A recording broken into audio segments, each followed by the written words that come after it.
tied up, no more love, and I'd hate to see you waiting. Had to have high hopes for a living, shooting for the stars, but I couldn't make a killing.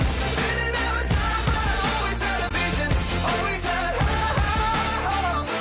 Had to have high hopes for a living, didn't know how, but I always had a feeling I was gonna be that one. Always had high hopes. Mama said, something for oddities, stranger kisses. They never wanna be the waiting the novelties that don't ever change. Wanted everything. Stay up on that rise, stay up on that rise, never come down. Oh, stay up on that rise, stay up on that rise, up on that rise, never come down. Mama said, don't give up. It's a little complicated, all tied up, no more love, and I'd hate to see you waiting. They say it's all been done, but they haven't seen the best of me. So I got one more run, and it's gonna be a sight to see. Had to have high hopes for a living, shooting for the stars when I couldn't make a killing. Didn't have a dime, but I always had a vision, always had high. Had to have high hopes for a living, didn't know how, but I always had a feeling I was gonna.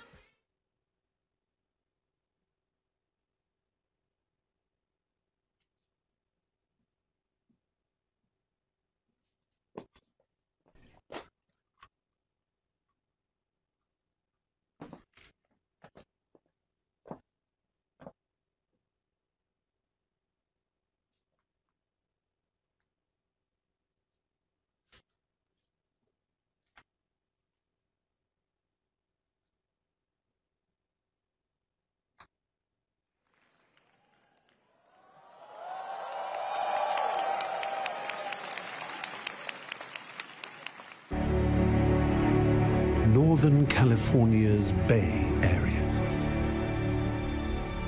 Here is the stage for a truly remarkable natural occurrence. Every year, a great migration is made by one of the world's most mysterious species. To reach this utopian destination, these unique mammals will instinctively embark on a nomadic journey from all corners of the world. This is the developer's Triceratops, or as it is more commonly known, the developer.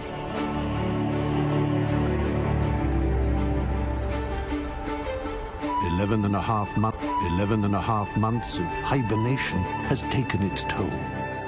And the sun is harsh as these nocturnal cave-dwelling creatures must greet daylight.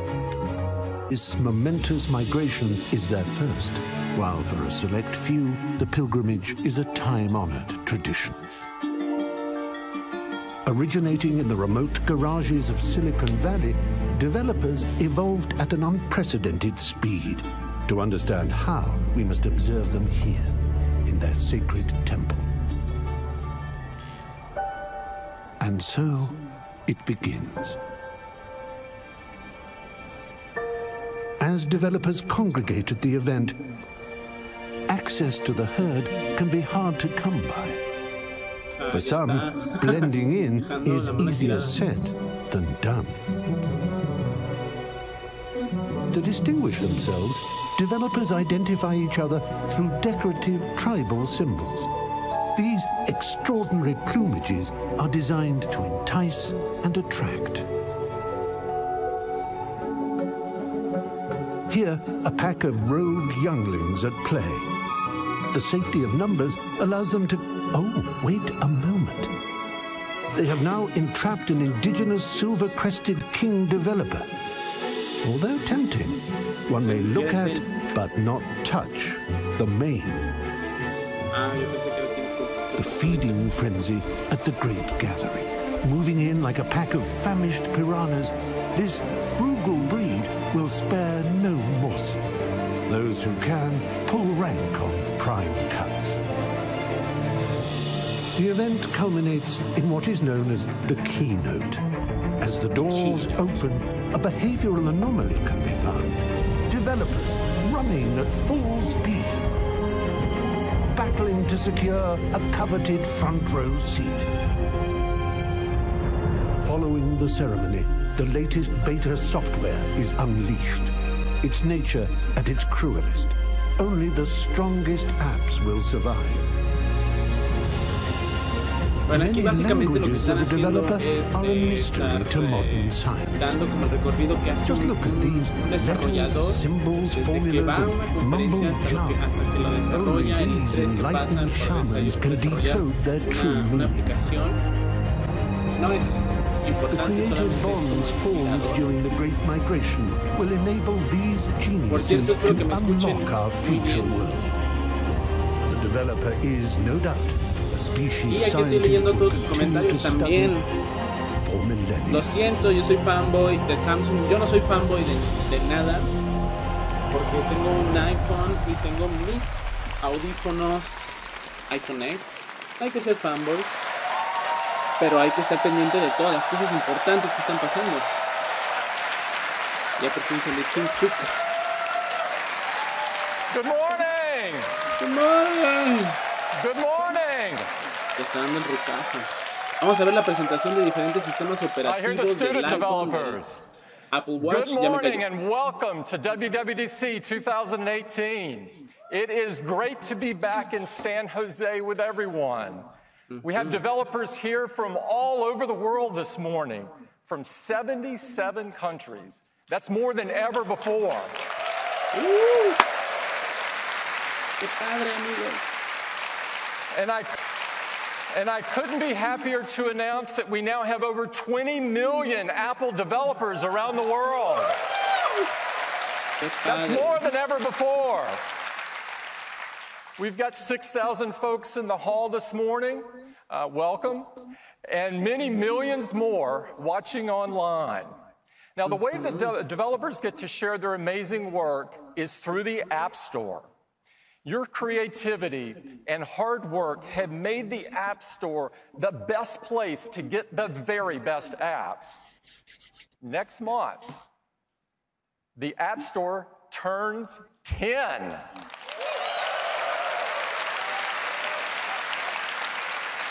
And in these 10 years, the App Store has fundamentally changed the way we all live. It's enabled countless new companies, created tens of millions of jobs, spawned entirely new industries, and it has forever changed our lives.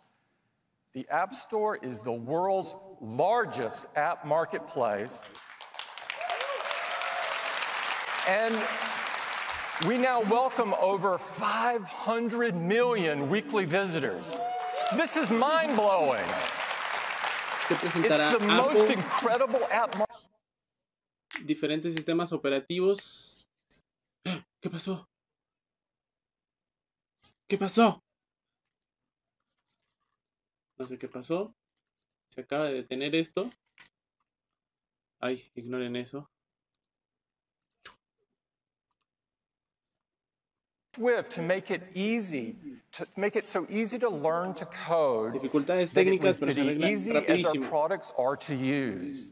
Swift is extremely popular. In fact, it's the Ahorita nada más fastest están dando growing la programming language out there. Now, Apple developers are already using it in huge numbers. De su sistema operativo, In fact, cómo over los desarrolladores se pueden adaptar 350,000 fácilmente. apps have been written in Swift on the App Store. ¿Y qué presentará Apple? Pues muchos sistemas operativos de todos sus productos, del Apple Watch, de iPhone, del Apple TV.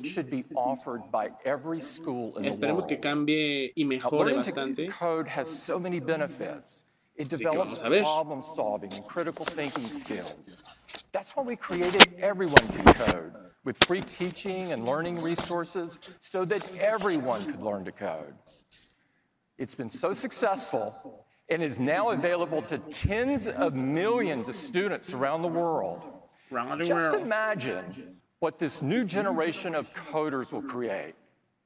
Whatever it is, I'm sure that it's going to change the world. At Apple, changing the world and making it a better Apple, como place is siempre, what it's está dando all un poco de about for us. introducción en We aim to put the lo que ellos customer at the enfocan, por qué el center evento of sucede. everything that we do. Nada That's importante, why, muy importante together ahora. with you, the developer community, we're working hard to Pero pues provide bueno, es el new estilo de Apple, and better dar como ese experiences for lado our humanitario, customers ese to humano help por la them gente que live a hacen. better day. And these Deberían bajarle los experiences, of precios course, por are la gente expressed mejor. through our 4 amazing platforms. Esos son los sistemas Today operativos is que van a all estar about presentando software, and iOS, we've got some very Watchos, exciting macOS updates across all 4 platforms. y tvOS. We're going to get Los sistemas started with operativos iOS. de iOS todos embodies sus our philosophy of putting the equipos. customer at the center of iOS. everything that we design. Every year, we deliver a major iOS update that brings awesome new features that will impact the world. To tell you all about what we have planned for this year, I'd like to introduce Craig Federighi. Craig. Bien, van a presentar el sistema operativo del iPhone. Hey, good morning. Y él nos va a presentar cuáles van a ser las novedades. Vamos a ver que nos traigan algo bueno. Well, our next big release of iOS is, you guessed it, iOS 12. Now, our customers, of course, are going to receive iOS 12 as a free software update. Now, it's easy to forget now, but iOS pioneered this approach of helping you get more out of the device you already own through free updates. And some of those updates have been really quite profound, like the App Store, giving us a whole new way to discover and download apps. It itself was delivered via software update, as were the folders we use to organize those apps.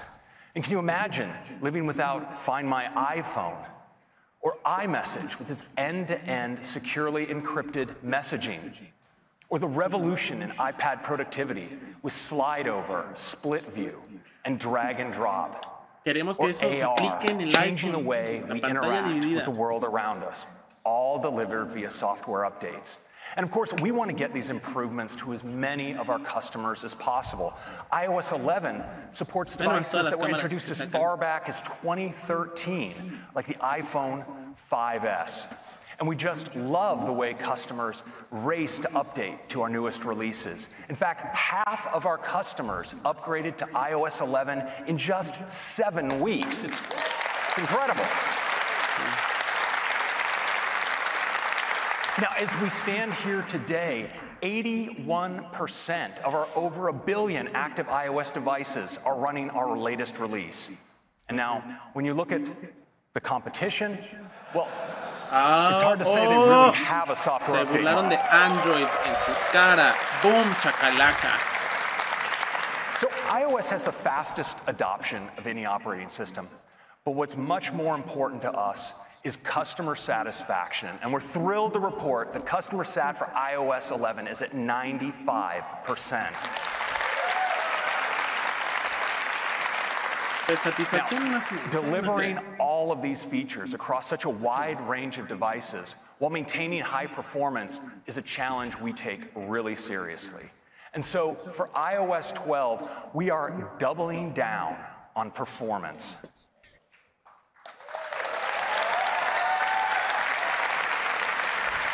We're working top to bottom, making improvements to make your device faster and more responsive. And because we want these changes to be available to the full range of our customers, iOS 12 will be available on all the same devices as iOS 11. This is the largest base ever supported by an Apple release. And we're focusing our efforts especially on the oldest devices. And while it's still early days, we're really pleased with some of the results we're seeing. And so I'd like to share some with you. And I'm going to use an example of a popular phone from a few years ago. This is the iPhone 6 Plus. Now on that device, iOS 12 delivers a number of improvements across common operations. You'll see that apps launch up to 40% faster. The keyboard can come up to 50% faster. And you can slide to take a photo at up to 70% faster.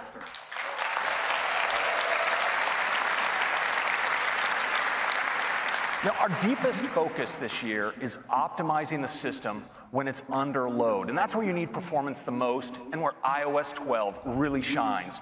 Now, we've put iOS 12 through our stress test, and we saw in those conditions share sheet coming up twice as fast and apps launching twice as fast. These are big, big improvements. Now, this took changes, thank you very much. This took improvements in many, many places in the system, and I want to highlight just one, and it starts with the silicon. You know, our tight collaboration with our chip team has enabled us to optimize iOS across the full range of our A-series silicon. Now, CPUs traditionally respond to increased demand for performance by slowly ramping up their clock speed. Well, now in iOS 12, we're much smarter. When we detect that you need a burst of performance, like when you begin scrolling or launching an app, we ramp up processor performance instantly to its highest states, delivering high performance, and then ramp it down just as fast to preserve battery life. Now, these are just some of the improvements that are coming to not just our older devices, but the full range of devices. And that's a quick update on performance. Ahorita solo nos está hablando de if this is all we've done in iOS 12, I think it would be a great release. But we've done more, much more. And we have a lot to cover today, and it starts with augmented reality. You know, yeah. Okay, acaban de decir todos los temas que se van a transformational technology. By bringing experiences into the real world, it enables all kinds of new experiences, changing the way we have fun and the way we work. And in iOS 12, we've wanted to make an easy way to experience AR across the system. And to do that, we got together with some of the greatest minds in 3D at Pixar. And together, we created a new file format for AR. It's called USDZ. And it's a compact single file format that's optimized for sharing while retaining great 3D graphics and even animation. Now, you can use USDZ across the system, from the Files app to Safari, to even sharing them over messages and mail. And what's great is you can place these 3D objects into the real world. It's something that's like AR Quick Look. It's really awesome. Now, we want all kinds of creatives to be able to create content for AR. And so we're working with the leading companies for 3D tools and 3D libraries to bring their support for USDZ. Now, one company that's been all in on USDZ and ARKit is Adobe. And to tell you about what they're up to, I'd like to invite Abe Parasnis, their CTO, to the stage. Abe. Por el cual me están viendo para que únicamente podamos ver la conferencia al 100%. So at Adobe, we believe augmented reality is an incredibly important technology. En el que hablemos de esta conferencia, ¿qué les parece? Así que pues yo creo que voy a desaparecer del cuadro, o al menos me voy a callar. So earlier, Craig talked about Ahorita USDZ solamente están format. hablando de la realidad aumentada. It's actually a pretty big deal. There is now Así a que way nos vemos to en el deliver video. AR support to Adobe's Creative Cloud. With Creative Cloud, designers and developers will now be able to use familiar apps that they know and love, like Photoshop or Dimension, to create amazing AR content and bring it easily via USDZ. And of course, we're not going to stop there.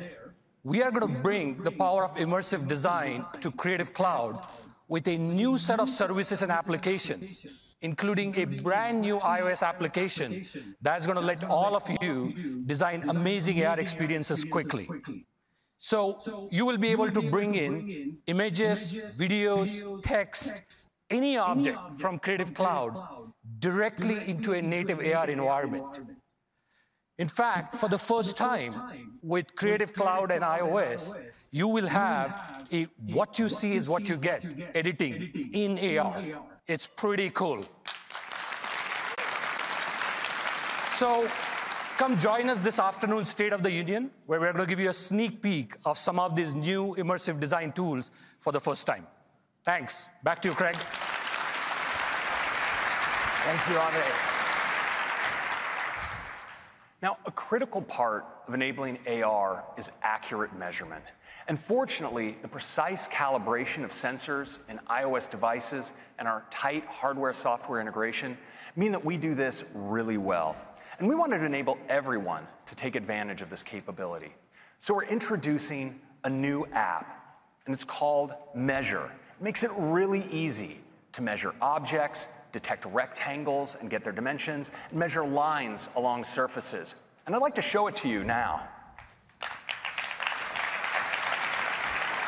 Now, in looking for something to measure, I ended up digging through the attic and came upon my old suitcase from my traveling days in college. A lot of memories in here. Now, I'm actually in the Measure app. And you see, I can easily measure along this suitcase by just tapping and dragging out a line like that. And check that out. It's a measurement. Now, what's really cool is I can extend these measurements. So I can just tap, drag along another edge just like that, and even take it into full 3D by dragging down to the bottom like that. Isn't that cool? Now, I mentioned that we could automatically detect rectangles and show you dimensions of objects. So I have a photo here, actually. It's one my mom always wanted me to travel with of me as a baby. And so, you see, what I can do with Measure is it automatically detects the dimensions of that photo. I can just tap and get, oh yeah, cute little baby, wasn't I? And you can get measurements just like that. It's really fantastic. Now, I'd like to turn now to Wwdc and its support throughout the system. You know, you can experience Wwdc in so many places, and one of those places is news. Now, here's an article, and we're all accustomed to seeing images in news articles. But check this out. Here you see a Wwdc asset, and I can just tap on this little 3D control and jump right in and experience it. You can see the amazing animations that are possible, and of course, it's fully interactive. So I can zoom in and pan. Isn't that amazing? Now, Wwdc is also great in the web. So here I am at the Fender website, and they actually let you configure your guitar with the kind of finish and pickguard that you want. So I can select a configuration option here, and then I can see the guitar I've configured. So I'm just going to tap in. Of course, I can see the guitar here, but wouldn't it be cool if I could see it in the real world, in its real size? Well, there it is. Check that out. I think I'm going to capture that for posterity. And that's a quick look at Wwdc and Measure in iOS 12. Next, thank you. Next, I'd like to talk about the key technology behind these augmented reality experiences, and that's ARKit. ARKit opens up the world of AR to hundreds of millions of users, making it the world's largest AR platform by far. And we're on a relentless pace of advancement with AR, and that continues today with ARKit 2. ARKit 2 delivers advances with improved face tracking, more realistic rendering, and support for 3D object detection and persistence, which enables launching into AR experiences associated with a particular object or a physical space, like starting a game built around a physical toy, or having a physical classroom serve as the foundation for a lesson that was authored in AR. But probably best is the support for shared experiences. Now, this delivers true multi-user augmented reality. You and the people around you will be able to see your own perspective on a common virtual environment. And to help all you developers get started, we created this sample app written in Swift that you'll all be getting today. Now, check out how both players and even a third observer can all experience the same environment in real time. It's really fun.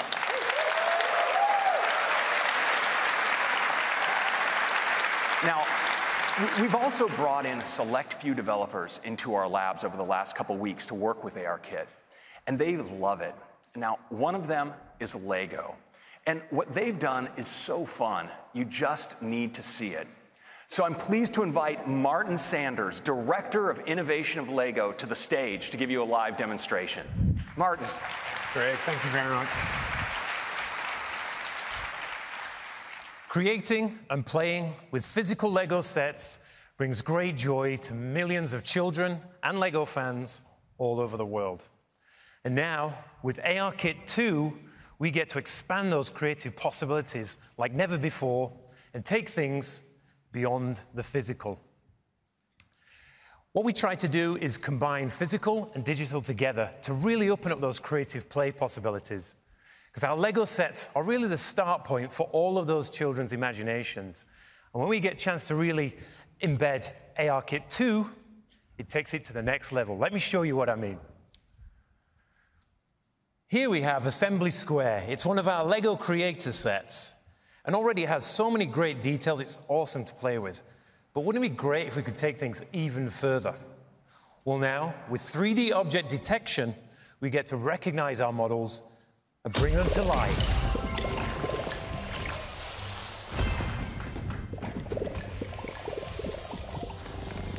And just look at all of those rich details we can now bring into our sets. Because when we combine physical and digital together like this, it really opens up those creative play possibilities. And there's so much to do here. If you see these icons above people and objects, well, they represent missions and stories that we can explore.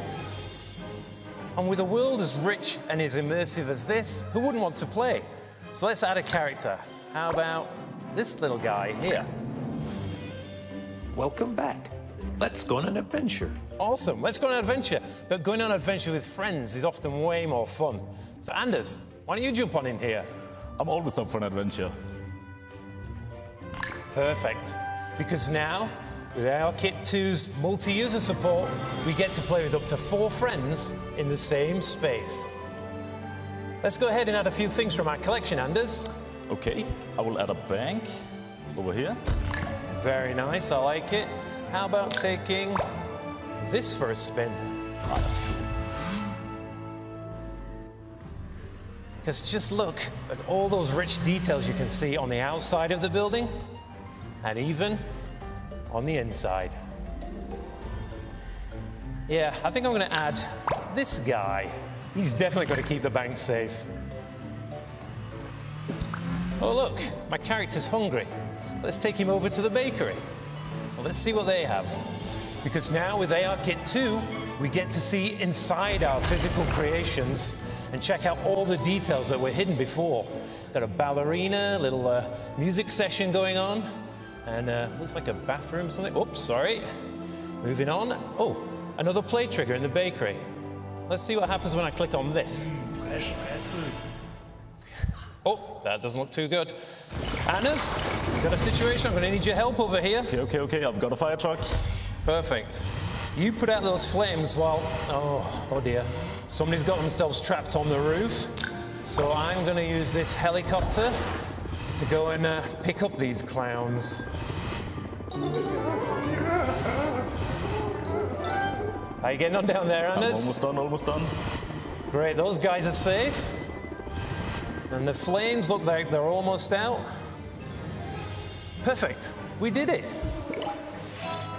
Yeah, what? Good job, Anders. And we even unlocked a new item for our collection. But the fun doesn't need to end there, because with ARKit 2, we get to save our entire world back into our physical set and pick up where we left off. Right, that's awesome. So much fun. But what makes this truly amazing is that with just a single LEGO creation and ARKit 2, it really opens up those creative play possibilities. So look out for more LEGO AR experiences in the App Store later this year. Thank you very much, everybody. Awesome. Isn't that great? So that's our update on AR in iOS 12. Next, I'd like to turn to photos. You know, over 1 trillion photos are captured on iPhone each year. And photos is the best way to relive and share those moments. This year, we're making photos even better, and it starts with search.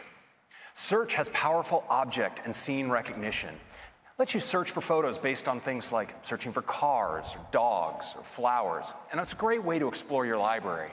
But in iOS 12, search now starts working for you even before you start typing with search suggestions. It'll highlight things for you like key moments and people that are important to you, places where you've taken some great photos, and even categories of photos like hiking and water sports. And search is much more powerful than ever. You can search for places by business name. So you could search for SF MoMA or even a broad category like museum. And Photos indexes over 4 million events by time and place, things like sporting events and concerts. And so you can search for them and find photos you took at those events. And search is super powerful. You can now search for multiple search terms like surfing and vacation, and even get suggestions for additional search terms to help you find exactly what you're looking for. And now in iOS 12, we have an all-new tab. It's called For You. And with For You, you have all of your memories, those great memory movies, but more, like featured photos, highlighting a photo that you took on this day in past years. And effect suggestions, for instance, suggesting looping a live photo or applying a new portrait effect to one of your portrait photos. And we even highlight your shared album activity. Now, when it comes to sharing, there are many ways you can share photos, but our focus is on sharing great photos with the people you care about most. And that's why this year in For You, we've added sharing suggestions. So imagine you've gone out for a great dinner with some friends and you took some photos. Well, afterwards in For You, you'll see a suggestion like this to share those photos. If you tap in, you'll see that Photos is even recommending a set of photos from that set that you might want to share, and suggests who you might want to share them with, based in part by the people that appeared in the photos. When you share them, they're shared at full resolution out of your iCloud photo library, and when your friend receives them, something really magical happens. Their phone searches their libraries for other photos they took at that event and suggests that they share them back to you, so you both can end up with the full set.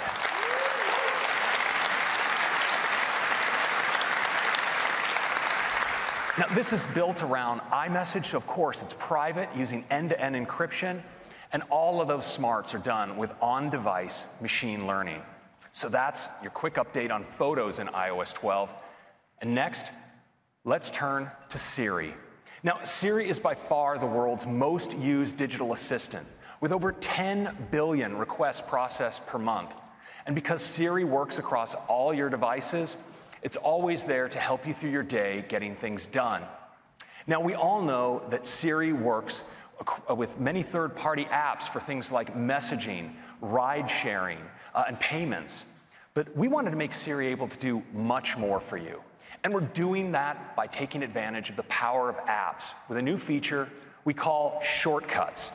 Now, with shortcuts, any app can expose quick actions to Siri. Let's look at some examples. Now, say you have the Tile app because you're always losing your keys. Well, the Tile app can expose the option to add a shortcut to Siri. You can assign your own phrase, such as, "I lost my keys," would be a good choice.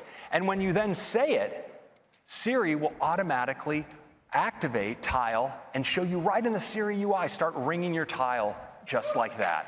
It's really great.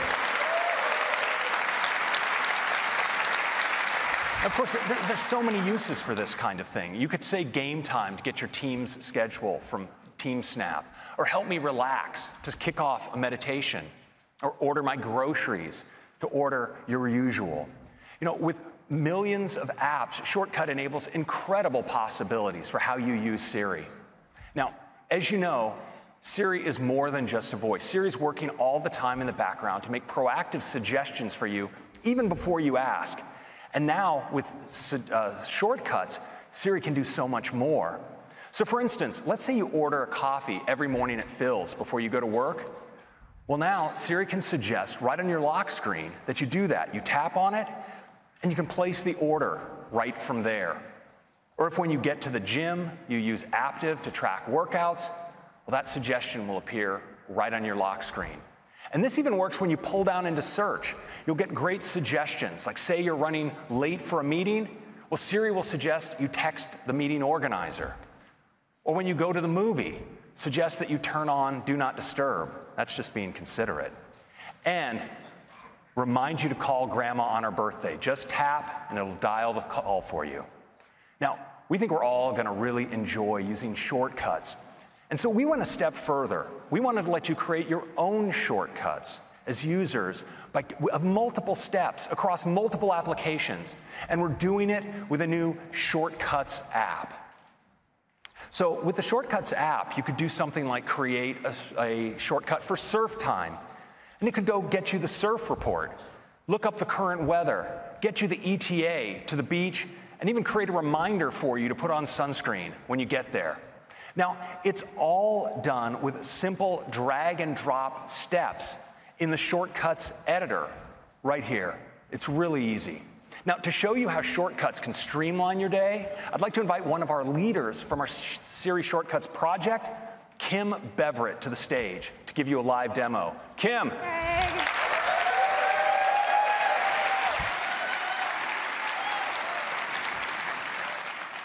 I am so stoked to show you Siri Shortcuts. To do that, I'm going to walk you through my day. So imagine it's the morning, I'm headed to work, and I pick up my phone, and I see this suggestion from Phil's Coffee. Siri has learned that I do this most mornings, so now I can just tap on the suggestion, and I see all the details I need to confirm my perfect mint mojito right here on the lock screen without even going into the app. So let's get caffeinated, and I'm done. Fast forward a little bit, and I'm sitting at my desk at my office, and I need to know when my next meeting is. I'll go to the Up Next widget, and it looks like I am running a little late for a rather important meeting, so I should probably let someone know. And it looks like Shortcuts is a few steps ahead of me. I could call into the meeting, or I could let the organizer know that I'm running late. I should probably tell Ari what's up. That looks like just what I want to say. Sorry, Ari. Let's send it. Perfect. I also want to show you how you can add a shortcut to Siri. So let's take a look at Kayak. I keep all of my travel details in Kayak. Most important is my post-Wwdc relaxation trip to Los Angeles. You can see I've got my flight, my hotel, all the details, everything I need. But what I really want is to be able to use this and get to this information with my voice while I'm on the go. So let's head back. And I can just tap Add to Siri, record my custom phrase, travel plans. And I'm done. So now, when I land at the airport and I'm about to get in the cab and I could really use that hotel address, I can just say, travel plans. Kayak says, your hotel is at 929 South Broadway. You can check in after 3 p.m. Isn't that cool? It's pretty cool.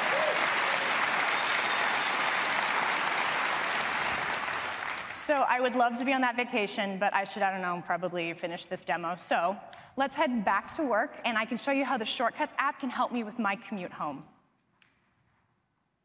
We start in the gallery, where there's hundreds of pre-made shortcuts that you can download, or we can hop over to the library, and I've got a bunch of shortcuts here, but I want to show you my heading home shortcut.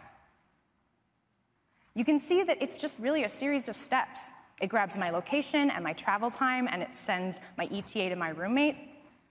It sets my HomeKit thermostat to 70 degrees, and it turns on my fan. And last, it gets directions home with Apple Maps with the best route to avoid traffic.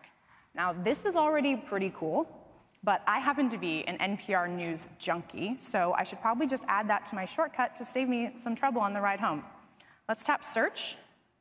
And there's a bunch I can add here, but I can just tap Siri Suggestions. And there it is, play KQED radio. We'll drag this in, drop it, and we're set. I've already added this shortcut to Siri with the custom phrase heading home. So now, whenever I leave work, I can just say, heading home. You will get there in 1 hour. I sent a message to Cheryl. Your thermostat is set to 70 degrees, and I turned on the fan, playing KQED radio.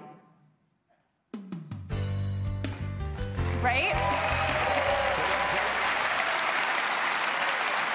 That's Siri Thank you so much.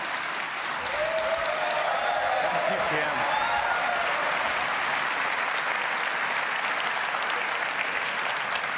And that's Siri Shortcuts.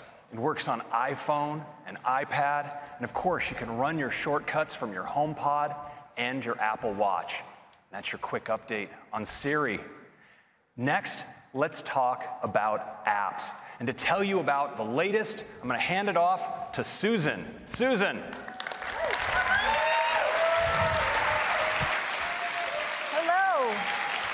Thanks, Craig, and it is so great to be here. I'm excited to tell you about some great updates in some of our most popular apps, starting with one of my favorites, News.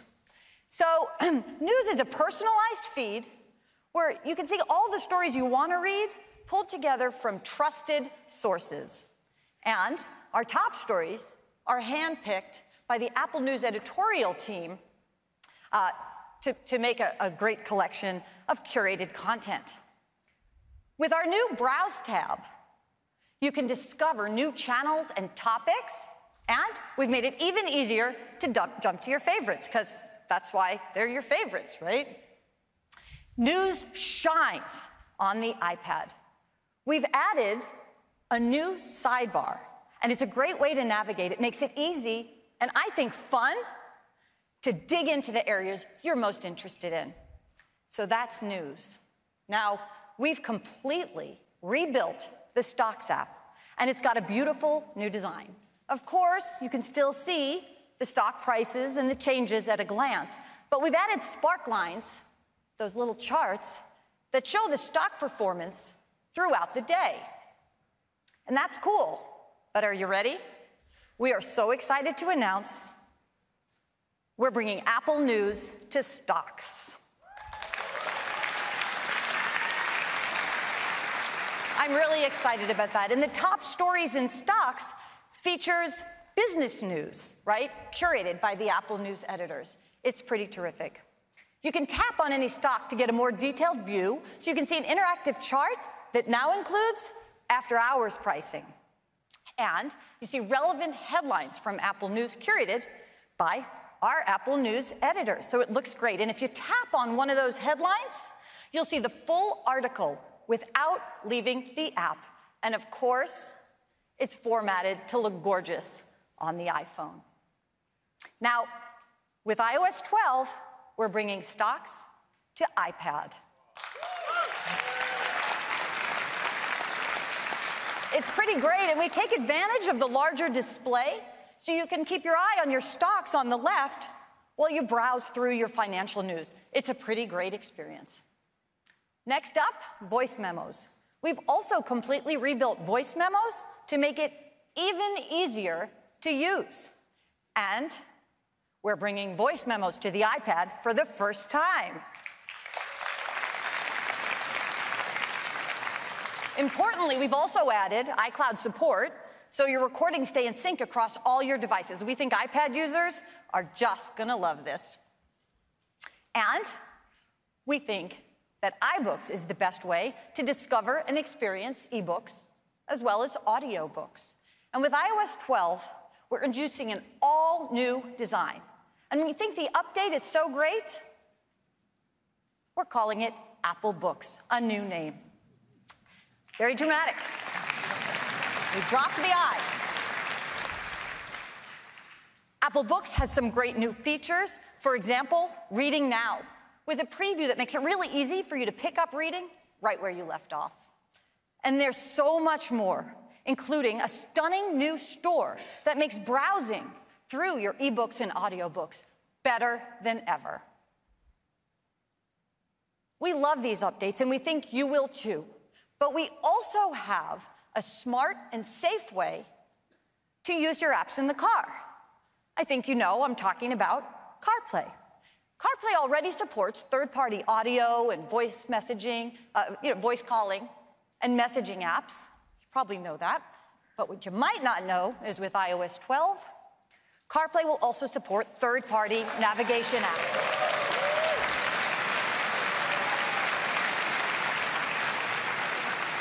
So now you have even more choices when you use CarPlay. That is a really quick look at some of our app dates. And Craig, back to you. Thank you, Susan. Well, now I'd like to take a moment to talk about something that's on a lot of people's minds lately. You know, iPhone and iPad are some of the most powerful tools ever created for learning, exploring, and keeping in touch. But some apps demand more of our attention than we might even realize. They beg us to use our phone when we really should be occupying ourselves with something else. They send us flurries of notifications, trying to draw us in for fear of missing out. And some of us, it's become such a habit that, we might not even recognize just how distracted we've become. Well, we've thought deeply about this. And today, we're announcing a comprehensive set of built-in features to help you limit distraction, focus, and understand how you're spending your time, and balance the many things that are important to you. Now, it starts with Do Not Disturb. There are times of the day, or times when you just don't want to be disturbed, and one of those, of course, is at night. Sometimes you wake up in the middle of the night and you look at your phone, maybe just to check the time, and you're confronted with something like this. Barrage of notifications that spin you up and keep you from falling back asleep. And so we're introducing Do Not Disturb during bedtime, where all you'll see is this, nothing to get you spun up. And in the morning,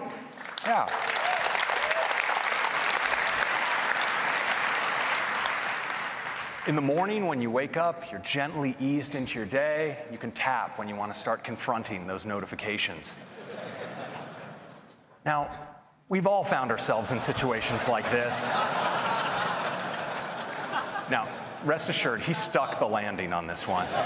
But now, Do Not Disturb can help.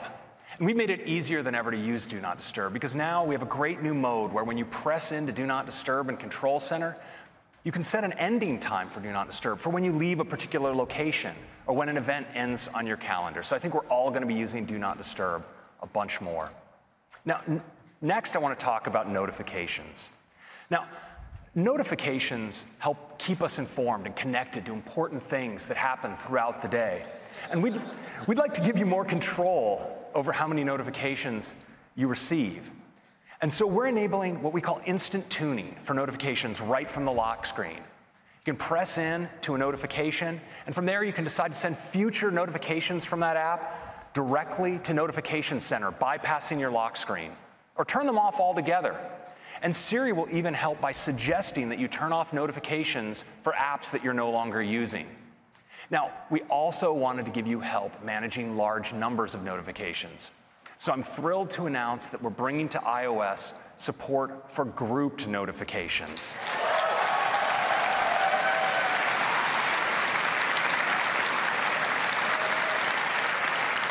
Notifications are grouped not just by app, but also by topic and thread. It gives you a great overview of the notifications you've received. You can tap in and look at a particular group, but of course, just as important, with a single swipe, you can triage a whole group of notifications away. So that's notifications. Now, in addition to these great features for helping you limit distractions, we wanted to go further. And it's with a feature we call Screen Time. Screen Time empowers you with both insight and control over how you spend your time. And it starts with reports. Every week, you get a weekly activity summary that details how you used your iPhone or iPad. You tap in, and you get to view your full activity report. It's really detailed. You get deep insight on how much time you're spending, where you're spending it, and even how your use breaks down during the day or the night. You get a summary of the time you're spending in apps, how much time you're spending, how often per hour you're picking up your phone and what's drawing you in, and what apps are sending you the most notifications. Now, equipped with this insight, you can make decisions about how much time you want to spend with your device each day. But we know there are people who would like a little extra help in managing their use of apps. And for them, we've created app limits. So if in your activity report you see an app where you might want to be spending a little bit less time, well, you can set your own limit. And then during the day, when you're using the app, you'll receive a helpful notification letting you know time is almost up.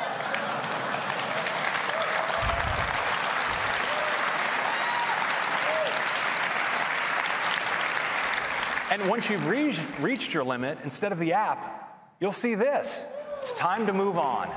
Now, we'll let you grant yourself an extension if you want, but we'll give you a reminder later to move along. Now, this is also in sync across your iPhone and iPad, so your limits apply to your total usage. And we think this is going to be helpful for many people, but especially for some kids. And we know this is something that can help families achieve the right balance for them. And of course, it starts with providing your kids with great information so they get an activity report of their own. But as a parent, you get one as well on your device. And based on what you see, you have the option of creating allowances. And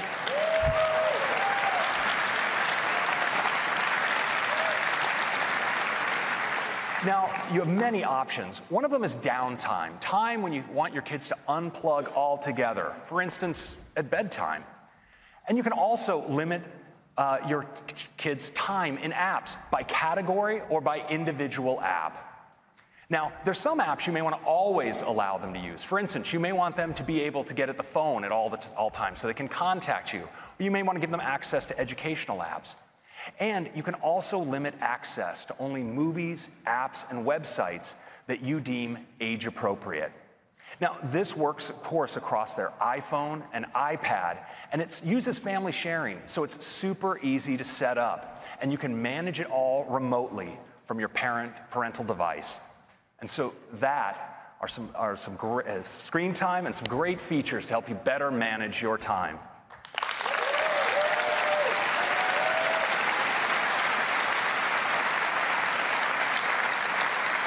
Now, next, I'd like to talk about one of the most important uses of our devices, and that's communication. And we'll start with messages. Messages has given us fun ways to express ourselves with emoji and now Animoji. And one of the things that make Animoji so fun is how expressive they are. You know, from smiles to frowns to nods of the head and blinking of the eye. Animoji do such an amazing job tracking our expressions. And this year, we're taking Animoji to a whole new level with a breakthrough new technology we call tongue detection. That's right. Now you can make your favorite Animoji do this. We're all going to be sticking out our tongues to our phones in the near future. Now, we're also introducing some great new Animoji that I think you're all going to love, like ghost, koala, tiger, and T-Rex. But we wanted to take Animoji even further by making them even more personal. So I'm thrilled today to announce the arrival of the era of Memoji. That's right. With Memoji, you can create your very own personalized Animoji.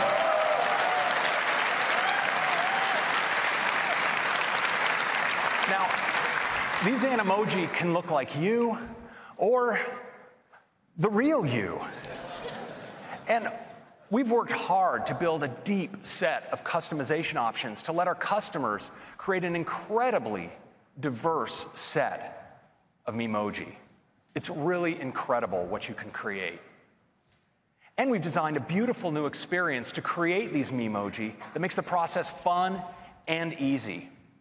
Now, to tell you more about it, I'd like to invite one of the managers of our messages and Animoji features, Kelsey Peterson, to give you a live demo. Kelsey. Good morning. I cannot wait to tell you what's new with messages. Let's get started with Animoji. First, you need to meet the newest members of the team. We've got a new cat in town, our tiger. She's so cute. And now, my personal favorite, the koala. getting excited, scrolling through here. They can't all be cute and cuddly, though, so here's our T-Rex. And we have our very own friendly little ghost. So much fun. And if I swipe right, here's where I can create my very own Memoji. Let me show you just how easy it is. I recently chopped my hair, so I want one that matches the new me. So I've selected a skin color, and now I'm trying to figure out just the right amount of freckles. So real Goldilocks scenario.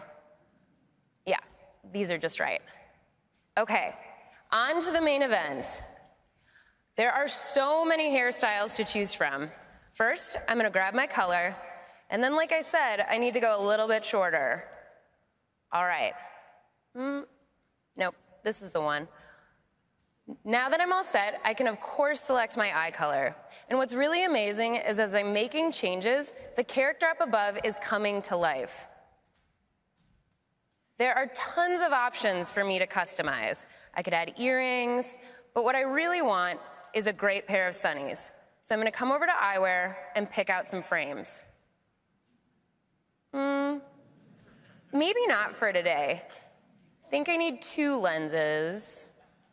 These are the ones. Now that I have frames, I'm gonna tint my lenses to make a great pair of sunglasses.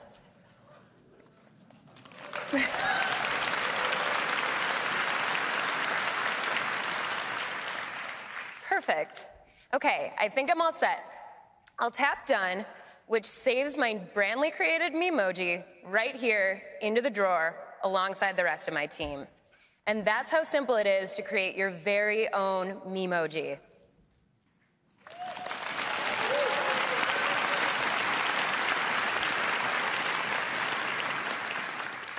Now I have a brand new feature to introduce you to. This wasn't even in Craig's slides. We are bringing fun effects into the messages camera. Let's take a look. I have a message here from my partner.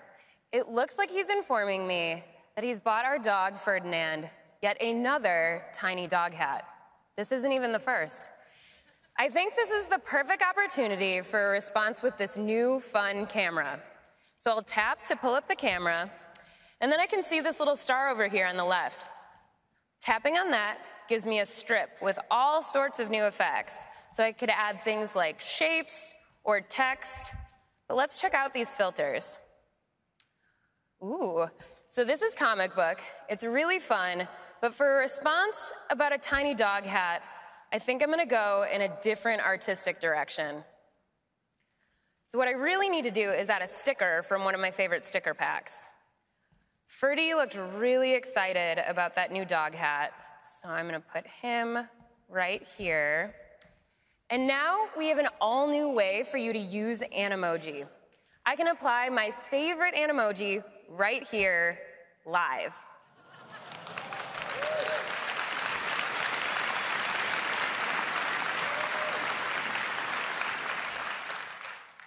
Here's the Memoji I just created, but I actually have just the one. It's of me in a very similar red hat, which is kind of perfect for twinning with my pup. So I'm gonna set up my shot, snap, and send. And that's a demo of the fun new effects and messages. Back to you, Craig.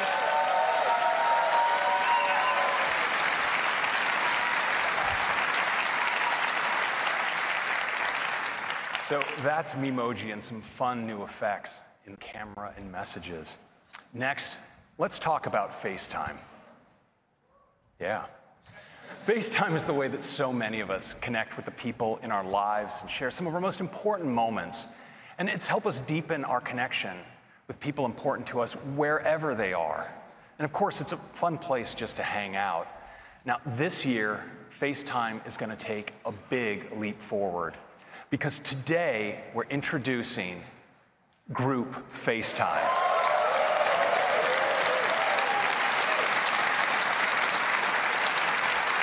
Now, you'll be able to FaceTime with 2 people, 3 people, actually up to 32 simultaneous participants.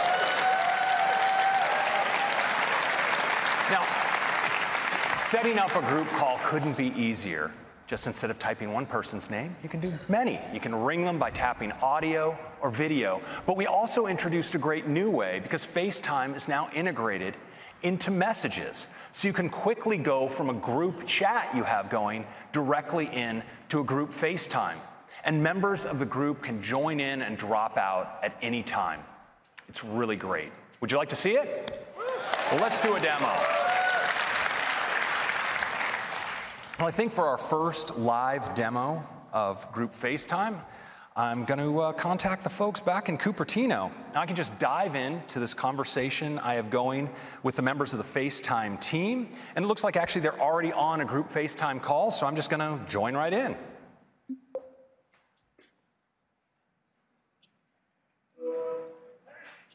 Hey, everybody.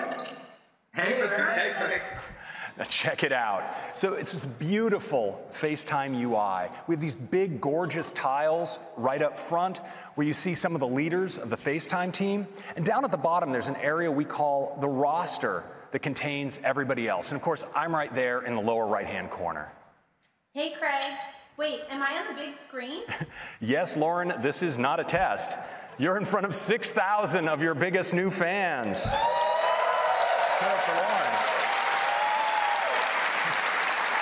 Now, what you probably noticed is when Lauren spoke, her tile automatically got larger to reflect her prominence in the conversation. This is totally automatic.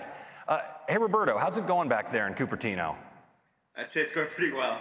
And Lauren, sorry for stealing your spotlight. So this works, of course, for people in the roster as well. When they speak, they come forward. Hey, Christopher, you ready to make your big entrance? Finally, my moment has come. Hello, world. Now, well done. Now, you can control this too. So if I want to bring Woody front and center, I just double tap. There he is. Now, Woody, your baby is performing admirably here. Thanks, Craig. It's exciting to finally be able to share group FaceTime with everyone. It sure is. Now, we have not only all of this, but we've also brought the fun effects to the FaceTime camera. I can just tap in and I have access to an emoji, filters, and all of my sticker packs. And everyone else on the call can apply them too. Wow, now this is the future. Hey, Craig, check this out. I'm a comic book koala, something I've always wanted to be. I'm glad you've finally been able to express that side of yourself, Roberto. Hey, Tim, is that you? Yeah, it's me. I signed up to help test FaceTime. All right. Well, thank you, Tim. Every little bit counts. Happy to help, and thanks to everyone on the FaceTime team for making it a reality. I can't wait to start using it every Sunday night to call the leadership team. Looking forward to that, Tim. Of course, what I'm really looking forward to is getting group FaceTime to everyone on iOS 12. Thanks, guys, for a fantastic call. We'll see you back in Cupertino. Bye, Greg.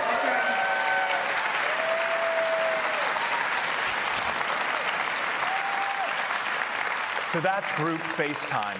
It works on iPhone, iPad, and Mac, and you can even answer in audio on your wrist on your Apple Watch. So that's FaceTime and messages, and this is iOS 12.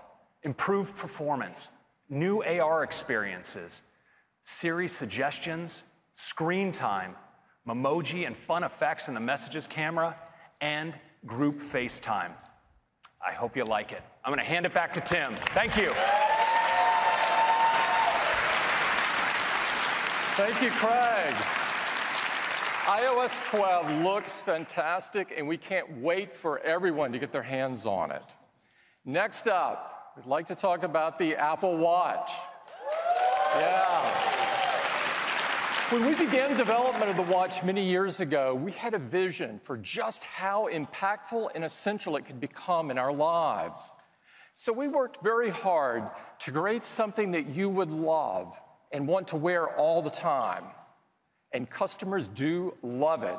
In fact, Apple Watch is #1 in customer satisfaction. And not just this year, but every single year since we launched in 2015. And growth has been off the charts. Apple Watch grew 60% last year. We're constantly hearing from customers about the many ways that the Apple Watch has changed their lives. And I'd like to share just one of them with you this morning. Mary Dobjan was boating with her husband, John, when due to a medical condition, all of John's muscles went completely limp, and he fell into the ice-cold water. With her arms wrapped around John to keep him from drowning, Mary could not reach her phone to call for help. But with her Apple Watch, she was able to call Siri, or to use Siri to call 911. Rescuers soon arrived and saved John's life.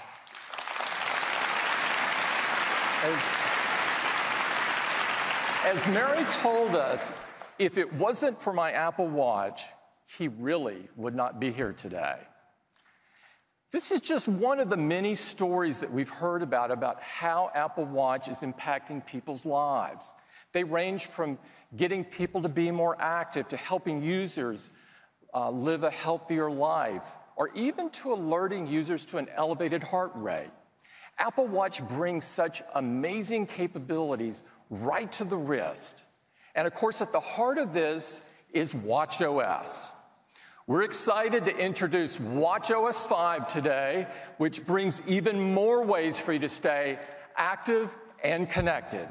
And I'd like to hand it off to Kevin Lynch to tell you all about it. Kevin?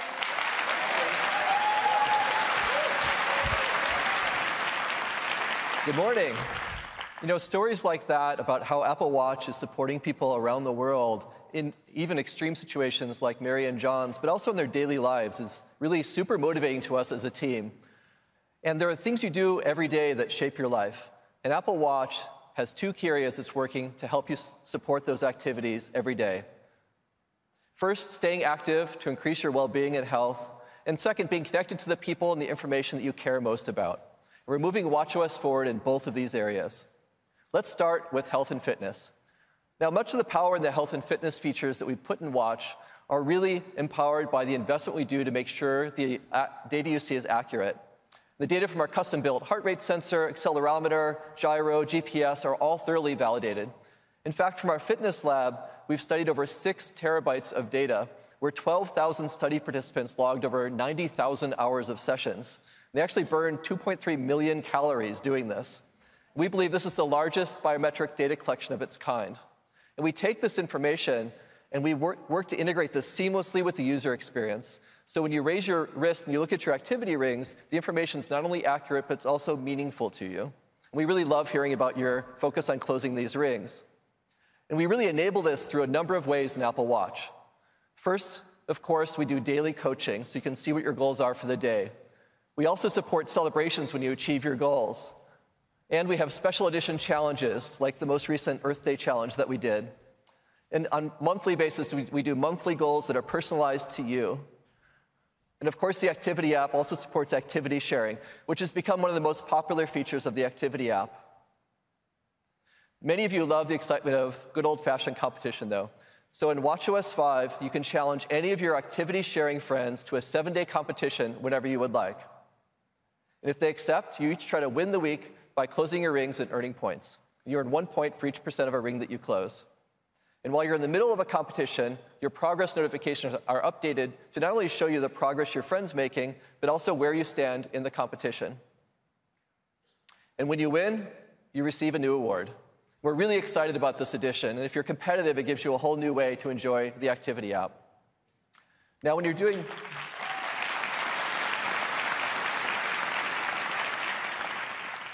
want to go do a workout, there's a lot of workout types you can choose from. And they all have custom algorithms to measure things like calorie burn, pace, distance, elevation gain. And when you're swimming, it even counts laps and detects what swim strokes you're using.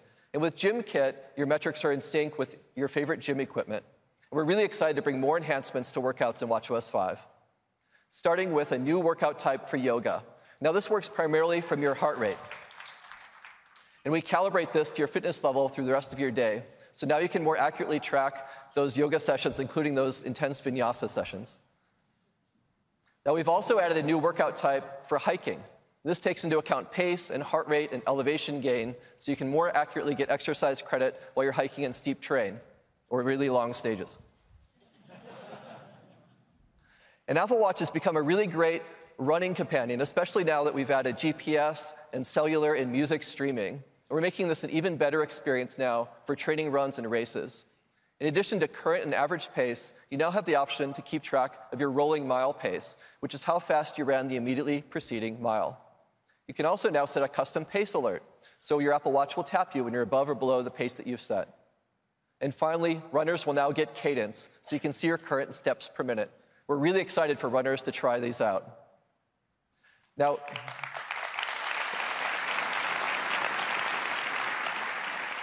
there's sometimes when you forget to start a workout on Watch, but you've started working out. And to solve this now, we're adding automatic workout detection.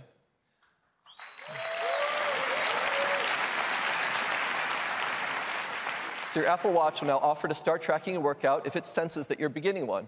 And even if you press start sometime after you began working out, you'll get retroactive credit for the workouts that you did.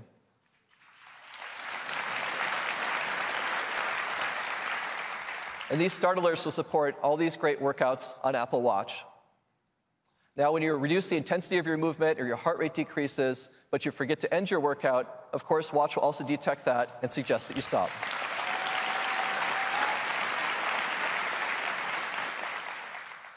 So all these new features, activity competitions, the new yoga and hiking workout, new features for runners and automatic workout detection are all enabling you to more accurately track your workouts and stay motivated while you do. Now let's talk about being connected. Apple Watch enables you to remain in the moment while also easily connected to the people and information that you care about. And the introduction of cellular made this even better. You can stay connected even when you're going out for an evening, running some errands, or even going for a swim. Or stay in touch when your phone might not be easily available to you. And staying connected with people you love is something that our customers love about Apple Watch. You can easily make or receive a phone call, and you can hear the emotion and tone on the other end of the voice as you talk in real time. Or you can use messages to have impromptu, short conversations with loved ones in a message thread. In Watchos 5, you'll have an entirely new way to communicate on your watch. That's real-time voice, but with the spontaneity of short messaging. Did you steal my chips? Maybe. I cannot wait till you go to college. Introducing Walkie-Talkie.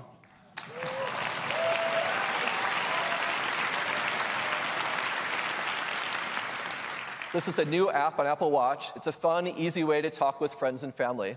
Let's take a look at how it works. First, you choose who you'd like to enable walkie-talkie with, and it suggests some people that you often communicate with, so you can easily add them.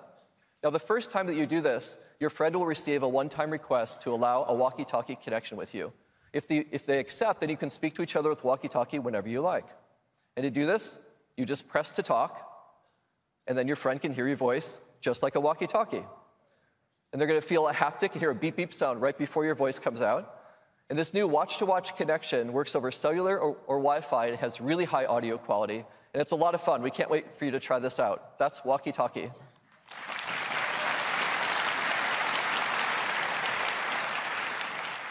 Now, last year, we introduced a Siri watch face, which presents the right information to you at the right time. And Siri does this using machine learning, so it's going to get better at predicting your actions over time by combining inputs like the time of day, your location, your daily routines, or which apps you use when. We're making some great enhancements to the Siri watch face now. First, we're adding new content. So now you can get live sports scores, you can get commute time home or to work, or you can see your heart rate, for example, after a workout, or your resting heart rate. And we're also adding Siri shortcuts. Those shortcuts you saw coming to iOS 12 are also going to be available in Watchos. So in addition to getting relevant information, you'll also receive predicted shortcuts right on the Siri watch face. So at a wrist raise, you'll be able to directly do things like turn on your leaving home scene, or start an outdoor walk, or play your favorite morning playlist. And these shortcuts appear based on whether you typically do those actions at those times. So super easy now to just tap and do those actions. Also, for the first time, you can now use third-party apps on the Siri watch face. So now you can see both relevant content and shortcuts from your favorite apps.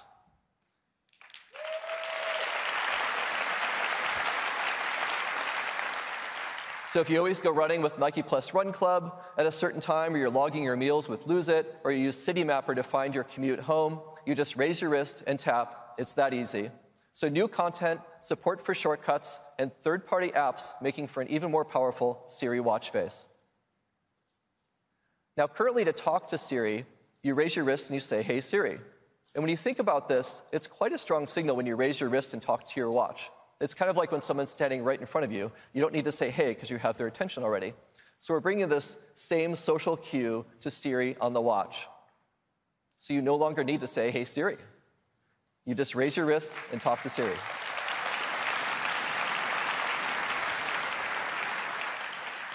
Now, we're also bringing a number of improvements to notifications, which are now more actionable and interactive. So, for example, with this notification from Qantas, you can check in and share your flight details right from the notification.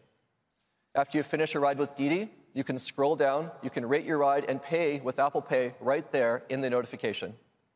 And with this one from Yelp, that your table is ready, if you need a bit more time, you can extend the reservation out a bit just by tapping here. So super easy now to interact right in place inside notifications. We've also improved our message notifications. Today, if someone sends you a web link, you aren't able to view it on your wrist. With watchOS 5, we've integrated WebKit, so now you have the ability to view web content in mail or messages. You can even tap on that link. Yes, and to easily view things like menus here. And while we think full browsing doesn't make sense on your wrist, there are times you get content you'd like to see it right in the moment, and now you'll be able to do that in watchOS 5. And the contents can be formatted for the small screen, and where reader mode's available, it uses that on the watch. So WebKit on watchOS.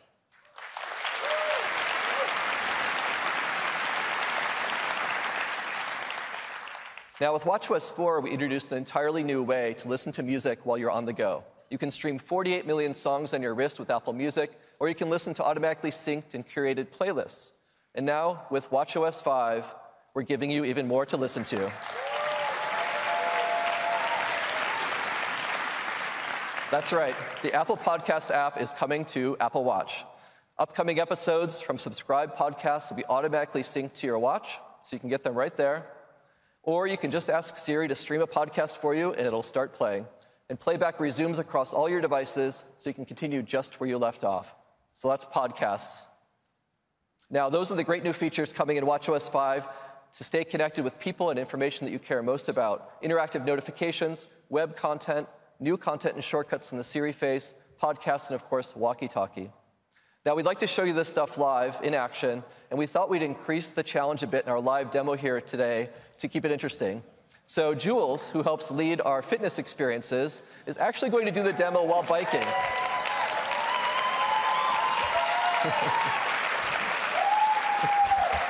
So Jules has expertise in coaching, and she knows how to move and demonstrate and motivate all at the same time. Take it away, Jules. Thank you, Kevin. I've got some great stuff to show you that I think you're really going to love. And bonus is I get to work on closing my rings while I do it. So first, I'm super excited to show you how easy it is to start a workout with GymKit. I just tap to connect and accept on the watch.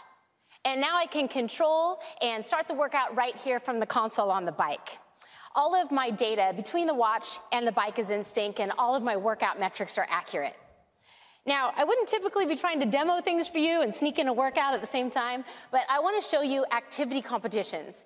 And to do that, I need to keep moving. This morning, I got this notification, and it says, "Your competition with Jay is down to the last day, and it's a close one. Have you got what it takes to win?" Have I got what it takes? You bet I do. But if I scroll down, I can see that Jay has moved ahead of me by a couple of points, and that's not okay because this thing ends tonight. So I think I'm going to add a little resistance to this workout here and work to earn as many points as possible and move ahead of Jay by the time this demo's done. I can simply tap here and send him a little smack talk to let him know I'm coming for him. Let me show you interactive notifications because I have dinner reservations tonight that I made through Yelp.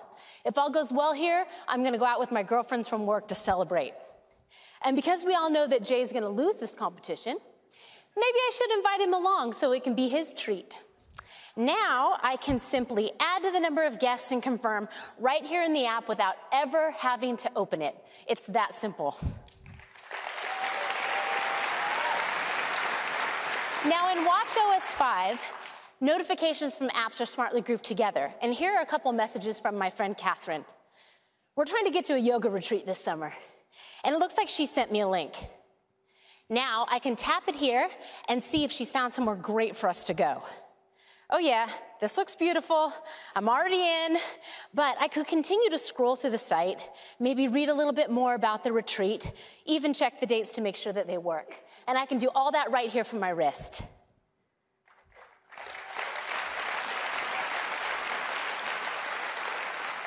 Let me show you the enhancements that we've made to the new Siri watch face.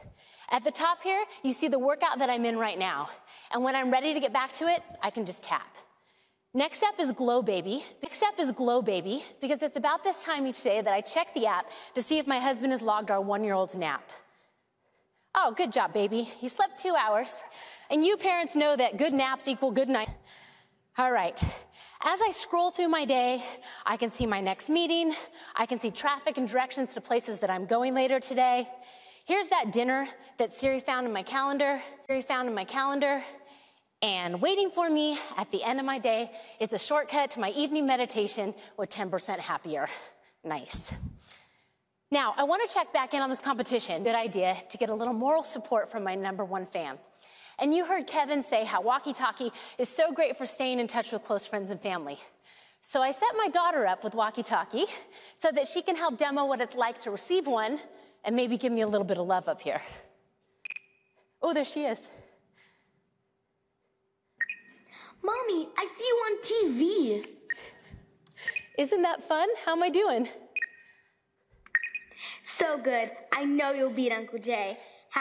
#Mommy for the win. Thanks, Peach. Thanks, Peach. I love you.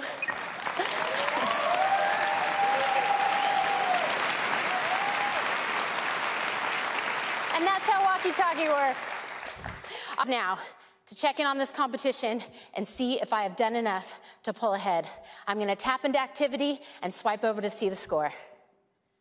Oh, yes. Sorry, Jay, but the day is still young. Thanks, everybody, and back to you, Kevin.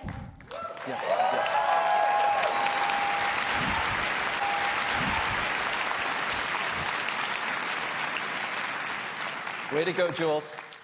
So in Watchos 5, we've enabled even deeper integration on the watch for apps, enabling them to work right in the moment.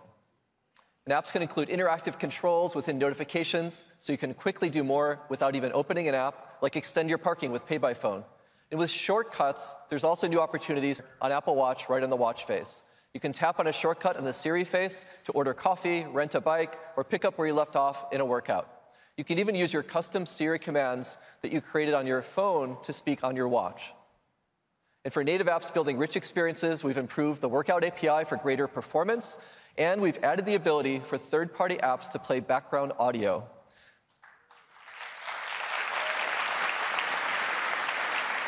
This enables you to easily sync things, of course, like audiobooks, favorite playlists, guided meditations, right to your watch, and they'll be able to play continuously in the background. Now, there's so many other features coming in Watchos, including things like the ability to customize the button arrangement in your control center, or you can add an air quality complication to your watch face, is student ID cards. You're going to have the ability to add your student ID card to Wallet on your iPhone and Apple Watch.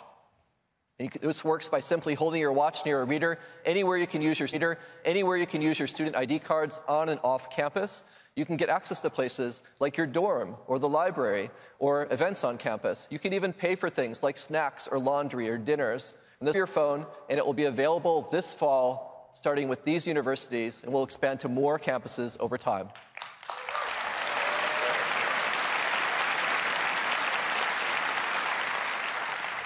Now, this is also Pride Month, and we're really excited to introduce an all-new Pride Edition watch band.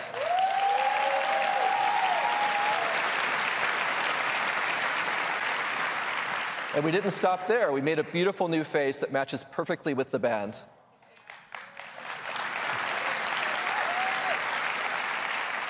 And the face and the band are available today. And if you'd like to use the new watch face, you can choose to add it from the watch face gallery starting at noon today. That's just some of what's coming in WatchOS 5. Thank you very much. Back to Tim. Thanks, Kevin. Thank you, Kevin. WatchOS just keeps getting better and better. And we're excited for you to try all of these great new features to help you stay more active and connected. Next up is Apple TV. Last September, we introduced Apple TV 4K, and our customers love it. Since its introduction, the Apple TV business has grown an incredible 50%. Today, we've got some great new enhancements in tvOS, and we think you're going to love them. So I'd like to invite Apple TV lead designer Jen Foltz to the stage to tell you all about it. Jen? Thanks, Tim. Apple TV is built on an incredible platform, tvOS, specifically for the living room, to make it easy to enjoy your favorite TV shows, movies, apps, and games. Now, as Tim mentioned, last September, we introduced Apple TV 4K with the goal of bringing the highest quality cinematic experience right to your home. It offers both 4K and high dynamic range, including support for HDR10 and Time said the new Apple TV is a high-fidelity powerhouse. And to ensure you can enjoy this beautiful experience with as much content as possible, iTunes offers the largest collection of 4K HDR movies. And we've upgraded your previously purchased movies to 4K HDR for free on all available titles. There are also, there are also many 4K and HDR TV shows available from popular services like Amazon Prime Video and Netflix. And we know what makes for an amazing cinematic experience is not just great picture quality, it's also incredible sound. So Apple TV 4K is bringing you the latest in audio technology. Dolby Atmos.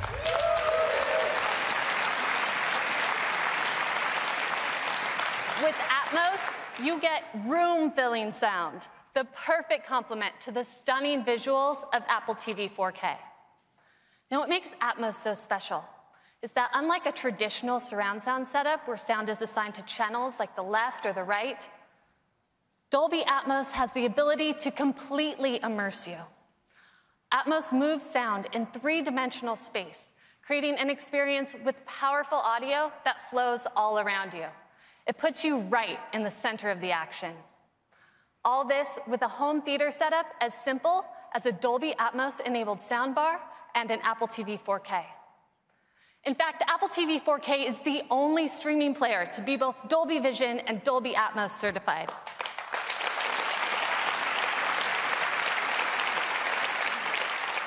And this fall, iTunes will be bringing you the largest collection of Atmos content anywhere. And just like with 4K HDR, your iTunes libraries will be upgraded to include Dolby Atmos on all supported titles for free. Now, of course, these movies and so much more are available in the Apple TV app. The Apple TV app is the center of your video experience, a single place to find and watch what you love across your favorite apps. It's on Apple TV, iPad, and iPhone, where you can find not only on-demand TV shows and movies, but also live content, including sports. The Apple TV app now offers a huge range of live sports. And we've added live news to make it even easier to stay current. The addition of live sports and news providers brings the coverage of the TV app to over 100 video channels, giving you a massive selection of content all in one place. With all this, Apple TV is the best box to connect to your TV. And that's now more true than ever, as more and more cable companies fundamentally shift how video gets to your TV. This typical cable box is becoming a thing of the past, as these companies embrace internet-based delivery. And many of them share our vision of Apple TV as the one device for live, on-demand, and cloud DVR content. And we've already started working with partners around the world to make this a reality. In France, we're working with Canal+. Almost a third of French households subscribe to Canal services, and their subscribers can now choose Apple TV to access more than 100 live channels, and some of the biggest sports, including the French Open in 4K. In Switzerland, we've partnered with Salt. Salt just launched a new TV service with more than 300 live TV channels, and it's available exclusively on Apple TV. And I'm really excited to announce that here in the US, Charter's Spectrum will be coming to Apple TV late this year.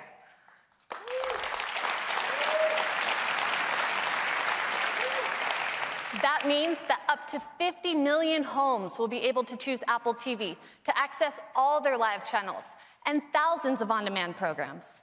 And they'll be able to use Siri and the TV app to get access to their TV service, not only on Apple TV, but on iPhone and iPad as well.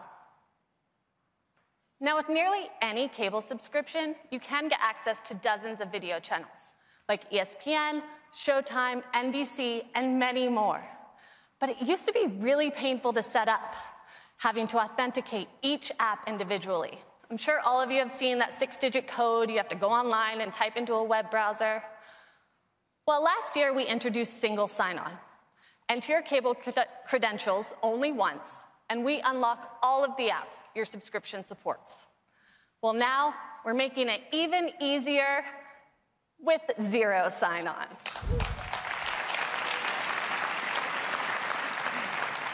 So now, if you're on your TV provider's broadband network, we'll securely and automatically unlock all the supported apps included with your TV service. No credentials needed, it just works. Charter Spectrum, this is really awesome. And Charter Spectrum will be the first to support zero sign-on, and we'll be adding more providers over time. We're also giving you even more options for ways to control your Apple TV. For example, you can get quick access on your iPhone, where Apple TV users will get the Apple TV remote automatically added to Control Center. And for those that have installed home control systems, we're working with the leading providers so that you can use their remotes to control your Apple TV, even including support for Siri. At Apple, I love working with an amazing team, designing for a product that I enjoy every day and on the biggest screen in my home. I get to watch all my favorite movies, TV shows, and more. Over 48 million songs, including the best metal on Apple Music. All of my photos, videos, and memories, as well as thousands of apps and games that many of you have built. And Apple TV brings some amazing views right to my living room with aerials. Now, one of the questions I get asked the most about aerials, especially by my family members, is, where is this? Well, this fall, with just a tap of the Siri remote, you'll now be able to see every aerial location.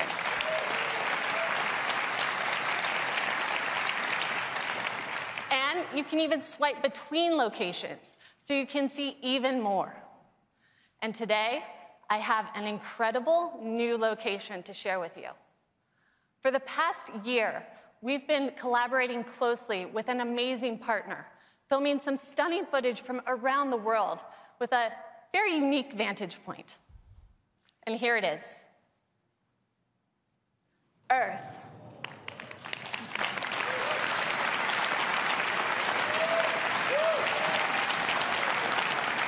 This is filmed by astronauts aboard the International. You can see Sicily just off the boot of Italy, and check out that Mediterranean Sea. The blue is just phenomenal. So here's a fun fact. The space station makes an orbit every 90 minutes. So that means they get 16 sunrises and sunsets every day. And with all those sunsets, nighttime can be particularly stunning, the way those urban areas pop with light. Here we are flying over South Korea toward Japan. You can see Tokyo coming into view at the top, some distant stars, and even the upper reaches of the Earth's atmosphere, which is that orange band enveloping the Earth. And here's one that might look a little more familiar. This is the Northern California coast heading southward. You can see Lake Tahoe surrounded by snow caps and the San Francisco Bay. These are truly incredible and offer such a unique perspective on the world. I'd like to give a huge thanks to the International Space Station National Lab and CASIS for all their help in making this a possibility.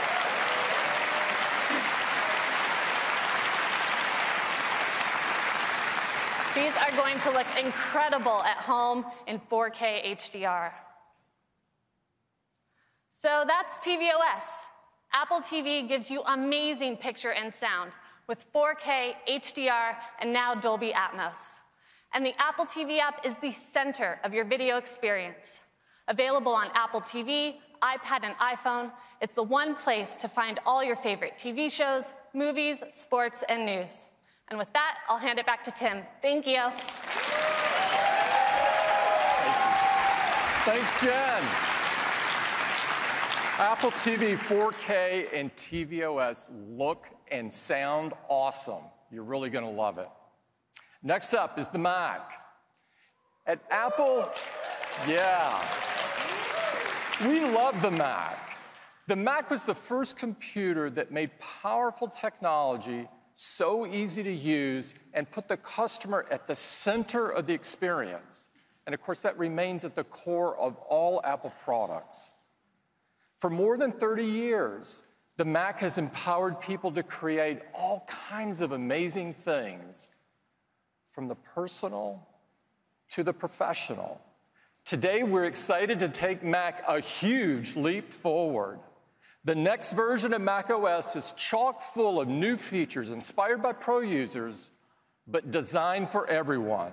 I'd like to bring Craig back up to talk about it. Craig?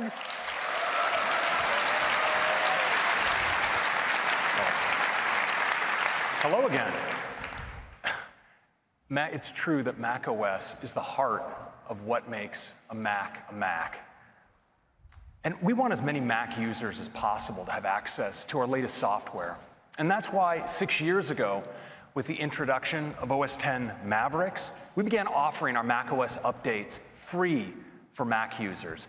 And 2013 was also the year that we first introduced our California naming theme. Now, after spending a year by the ocean, we not only modernized the look and feel of macOS, but we headed to the mountains with macOS Yosemite. Now, as you may be aware, our naming of Mac releases is handled by our crack marketing organization.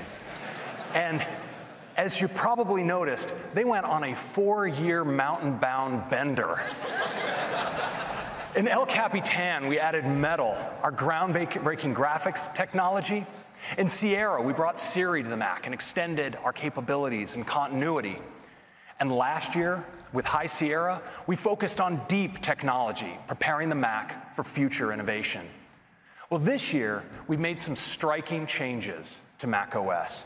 And we've left the high country for a place entirely different, but no less beautiful, and here still in California. And I'd like to take you there now.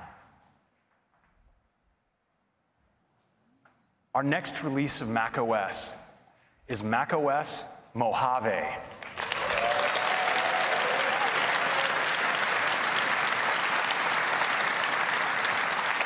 Now, Mojave is beautiful during the day, but what really captured our imagination was the beauty of the desert at night.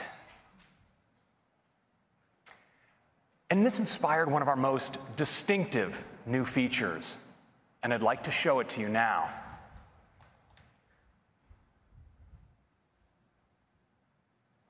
So here we are live in macOS Mojave, and I'd like to show you a new side of Mojave. We call it dark mode.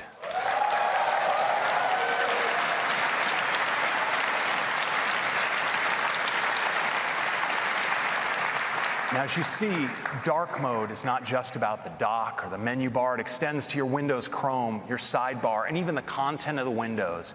And it's so great for pros. It makes photographic content absolutely pop off the screen. It's just gorgeous. So nice. And this is great not just for photography, but when working on presentations or documents. It's also great doing ordinary things if maybe you're working in a dark environment. You just look at calendar and even mail in dark mode. It's so great. And I think some of us are going to want to run dark mode just because it's so cool. I mean, your emoji look great. Your photos look great. I mean, check out your album art in music or your For You feed in Apple Music. But I think one audience that's going to especially appreciate dark mode are some of you here in this room, our developers, because Xcode looks fantastic in dark.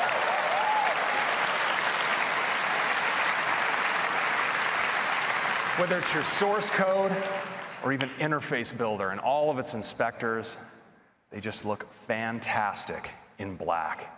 And that's a quick look at dark mode.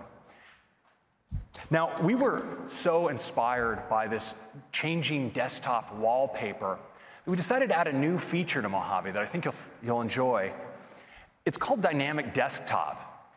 And when you're using it, your desktop actually subtly changes throughout the day, from morning to afternoon to evening. It's really cool. Now, there's much more to Mojave that I'd like to share with you through demos, and it starts with the desktop. Now, the desktop is so crucial to how many of us use our Macs. When we have files that we're actively working on, we often put them on the desktop, but the result can be a desktop that looks something like this. And so now in Mojave, we have a really great solution, and we call it Desktop Stacks.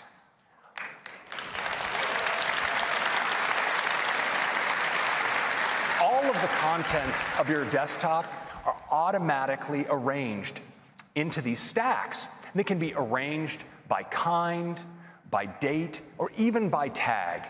And they're really easy to use. You just click on them, you can see all the contents in the stack, you can double-click to open a document, and put it away. And they stay organized. So for instance, if I bring forward mail, maybe I drag an image out, I want you to watch what happens, because the image flies right into the right stack. Now, you can also scrub your stacks. So for instance, I'll just scrub across this stack. You see I can select between different photos, pick one up. Actually, let me just hide mail here, mid-drag. Got a little excited with my, with all of my stack action. So I can just drag this out and drop it in just like that. And that's a quick look at stacks. Now, we've also brought some great new changes to the Finder. I'd like to show them to you now. Now, it starts with a new view. We all enjoy using icon view, list view. There's, of course, column view, but now we've added an all-new view called gallery view. Has a big preview up top, a set of thumbnails along the bottom, and it makes it easy to preview images, video, presentations, documents, spreadsheets, PDFs, and of course, with images, sometimes you want to know more detail about, for instance, how they were captured. And now the new sidebar in Mojave really helps because it now supports full metadata. So you can see around your photo the camera you took the photo on, the kind of lens, the aperture settings, and so forth. It's really handy. And you'll notice also along the bottom, there's this new area called Quick Actions. And Quick Actions let you act on the current photo. So for instance, if I have a photo like this and I want to edit it, I don't have to open it and go or do a new app. I can rotate it right here inside the Finder. It's really powerful. Now, this sidebar is available in other views of the Finder. So for instance, I'm just going to bring up the preview pane here, and I'm going to do a multi-selection of a PDF as well as several images. And you'll notice that the quick actions area is contextual. So it shows me create PDF as an option. I'm going to click create PDF, and it's going to assemble all of these photos into a PDF just like that. But what's really great is these actions are also customizable. So you can create automator actions and assign them to buttons here inside of Finder. So you'll notice that now that I have this PDF selected, I have an option to run a custom automator action that I've created called Watermark PDF. When I click it, my custom action runs, and my document is watermarked, just like that. And those are some quick enhancements to the Finder.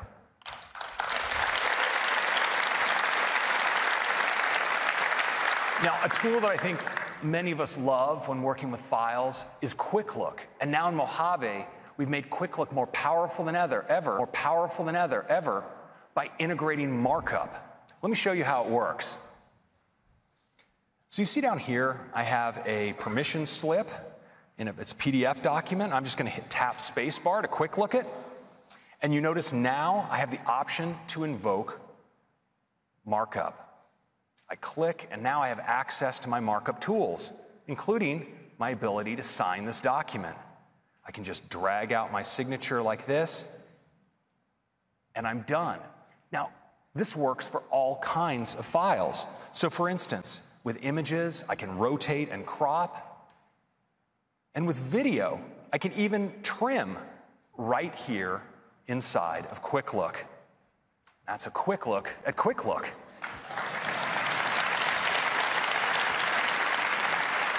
Next, I want to talk about how we capture content on our Mac, because one of the tools I think many of us use all the time is screenshots. And we've made screenshots more powerful than ever in Mojave.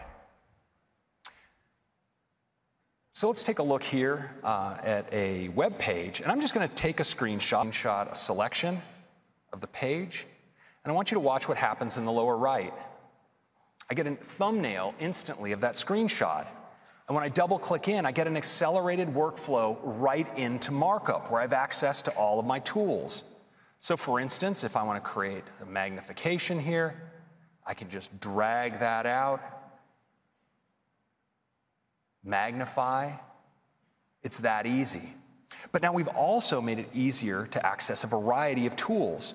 So when I bring up my screenshotting, you see I have them presented with this HUD that tells me I could capture the entire screen, a selected window or selection, but we've also added screen capture for video right into screenshotting.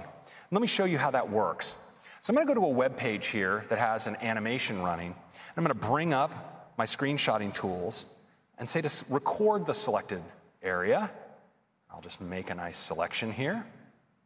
Okay, and I'm recording just like that. Of course, I can manipulate the app, so all will be reflected in my recording. And when I'm done, I can click the stop button right up here. And now you notice I have this thumbnail in the lower right. Well, I can actually pick this up and drag it into a new space and incorporate it right into a document, just like that. Now, we further enhance the way you capture content, and that brings me to continuity.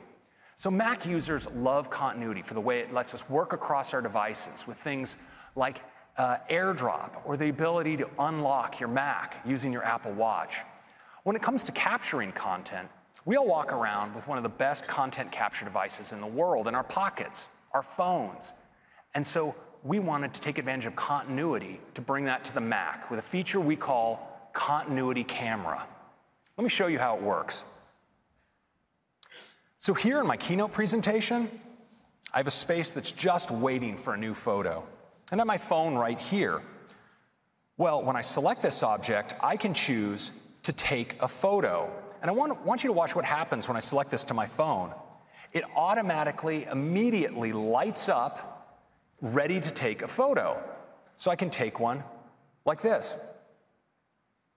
And when I do, I can select Use Photo, and it appears directly in my document. Isn't that cool? Now, this works as well for scanning documents. So here I have a place where I could use a scan.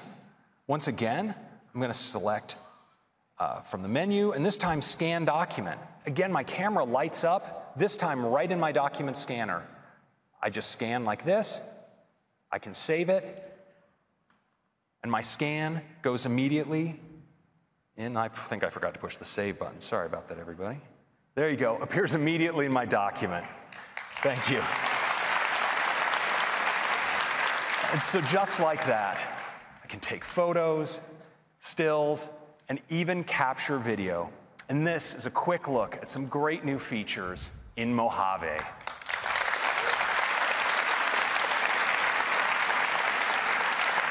Next, I'd like to turn to apps. We are bringing news to the Mac. Now, news has all of the stories you've come to expect from news on iOS, and they look amazing on the Mac display.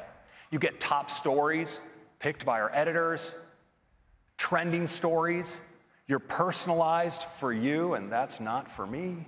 And you also get this great new sidebar where you can drill in and jump right to the topics and channels you follow. News is going to be great. We also have stocks coming to the Mac. Now, you get your stock prices combined with high-quality business news. It's delivered from Apple News. Shows you your watch list with your prices on the left. You can even drill into this interactive chart to get more information. And of course, great news. We're also bringing voice memos to the Mac. Now, voice memos is the most popular voice recorder on iOS. And so many of us use it to capture music recordings or lectures. And now that voice memos syncs via iCloud to your Mac, you can take those recordings that you make and, for instance, drag them right into GarageBand as the foundation for a song. Finally, thrilled to announce Home is coming to the Mac as well.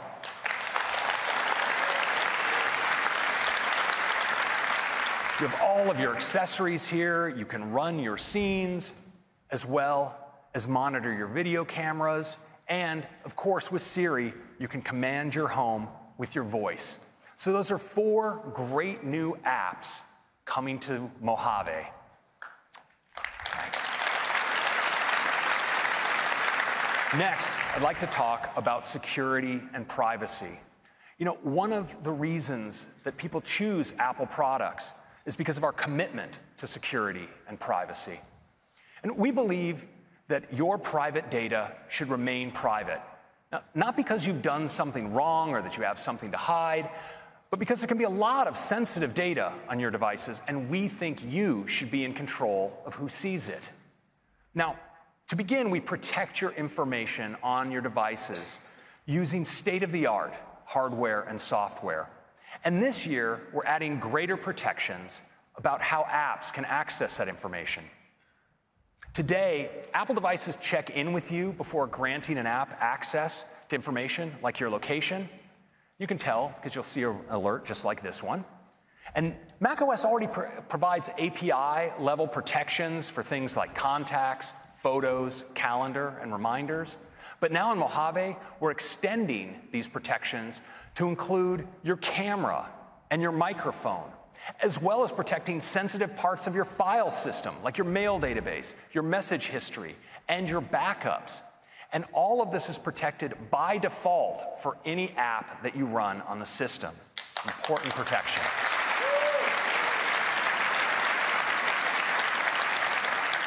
Next, I want to turn to some great enhancements to Safari. Because Safari works really hard to protect your privacy, and this year it's working even harder. Last year, we introduced intelligent tracking prevention to dramatically reduce the ability for apps to track you across websites using cookies. This is the kind of thing where you look at a product on one site, and then you move to another site, and somehow this is just following you wherever you go. Well, we've all seen these like buttons and share buttons, and these comment fields. Well, it turns out these can be used to track you, whether you click on them or not. And so this year, we are shutting that down.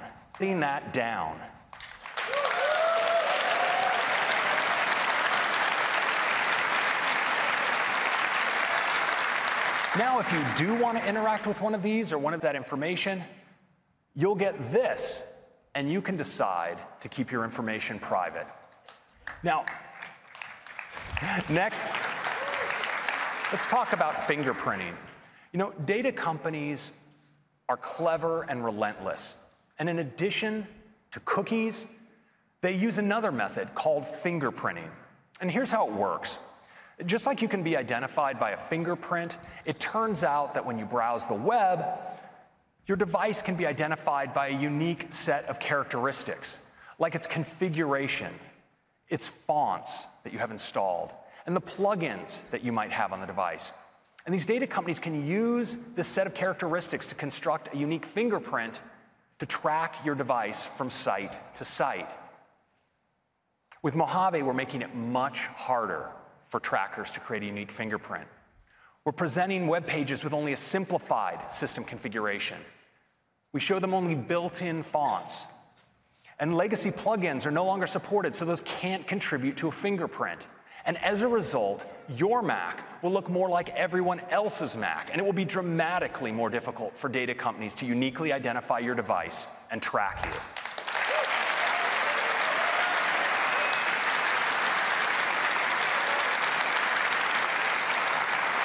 Now, we're bringing all of these new protections to Safari on both Mojave and iOS 12. Next, let's talk about the Mac App Store. And to do that, I'd like to invite to the stage Ann Ty, our product marketing manager for the App Store. Ann. Last year, we launched a completely redesigned App Store on iOS. Every day, we celebrate apps, games, and developers. We've written more than 4,000 stories for the New Today tab, and hundreds of them have each been read by more than 1 million people. The response has been incredible, and we've learned a lot. We've got a bunch of great new features coming later this year that we'll cover in sessions. This year, we are turning our attention to the Mac App Store. Since it launched in 2011, it's changed the way we download and install software for Mac, making it easy with one click. It's the biggest catalog of Mac apps in the world. It's also a trusted and safe place to download software, and trusting where you get your apps from has become more important than ever. Developers can distribute their apps to 155 countries and get worldwide payment processing, and it offers seamless software updates from one place. This adds up to a great experience for our users. We've spent a lot of time thinking about what people do on their Macs and wanted to create a place organized around those themes. So we've redesigned an all-new Mac App Store from the ground up, and we're thrilled to show it to you now.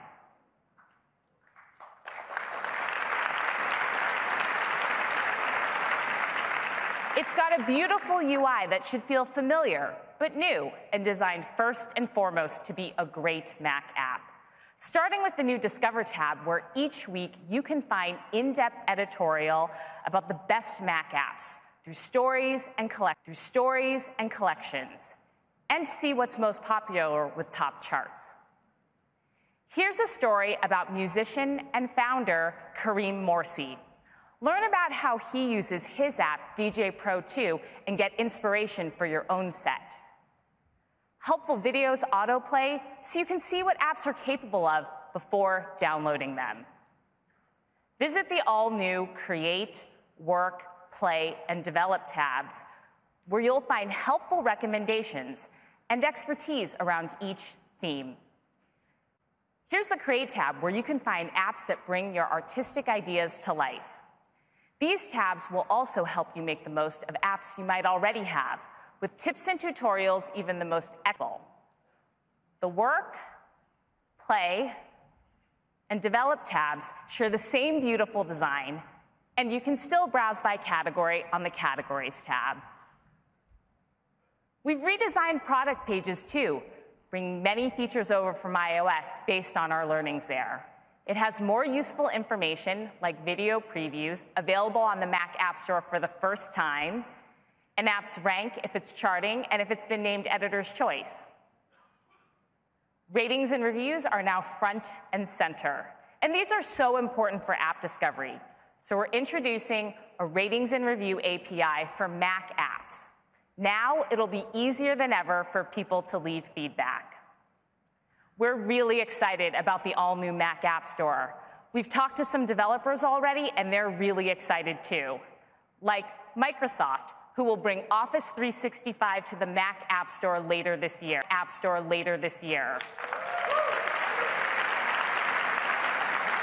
And Adobe is bringing Lightroom CC.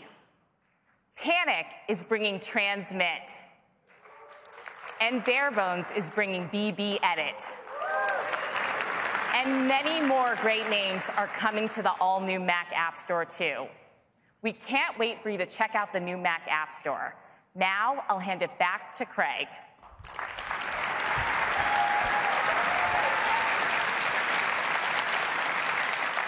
So we think the Mac App Store is going to inspire whole new generations of apps. And so we want to talk about some of the technologies that will be behind some of that next generation. We spoke earlier about ARKit. I want to talk about two more. And let's start with Metal. Now, Metal is the technology to get the highest performance graphics and computation from graphics processors designed for modern GPUs. It's incredibly efficient. And that enables amazing console-level games like Fortnite from Epic to run great for the first time on mobile. But Metal also enables these games to scale to take full advantage of modern Macs. In fact, across iOS and the Mac, there are over 1 billion Metal-enabled devices. And we're constantly making Metal better.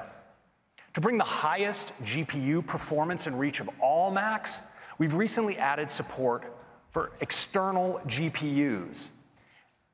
And this is powered by Metal. And the results are truly mind-boggling.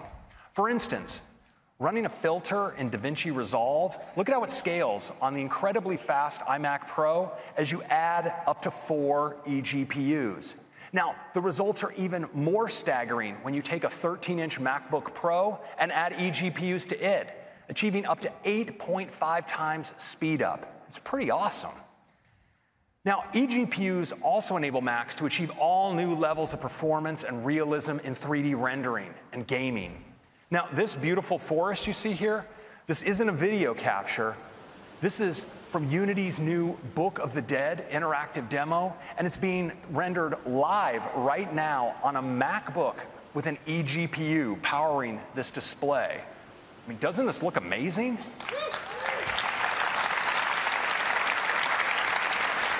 Now, of course, because this is rendered live, we can check what's up ahead. So let's start walking. Now, Unity is using Metal's unified graphics and compute to generate real-time lighting and complex post-processing effects. It's so cool.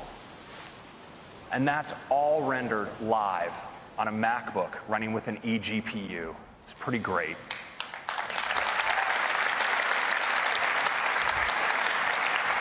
Now, another place where we're doing incredible acceleration with Metal is in machine learning.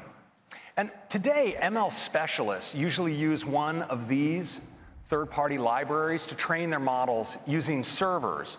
And now it turns out we can accelerate tools like this with our new Metal Performance shaders. We're seeing speed-ups of up to 20 times in using the GPU with Metal instead of CPU-based training. And while speeding these tools up is great, we actually think there's a better way for most developers. And that's training on the Mac you already have, using a great new tool we call CreateML. Now, CreateML is designed to let you train without being a machine learning expert. You can train vision and natural language models. You can bring your own custom data, and it's really easy to use because it's all built in Swift. In fact, you can use Xcode playgrounds to train your model. Just drag one in, your training set, and you can drag in your test set as well. And the training is all GPU accelerated, so it's incredibly fast.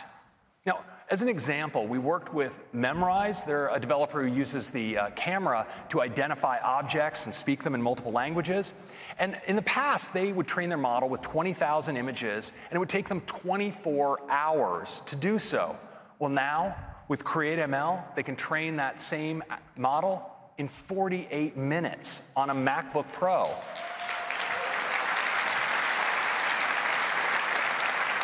And on an iMac Pro, it's just 18 minutes. And what's even more incredible is that model, in the past for them, was 90 megabytes, and now it's just 3 megabytes. It's a huge difference.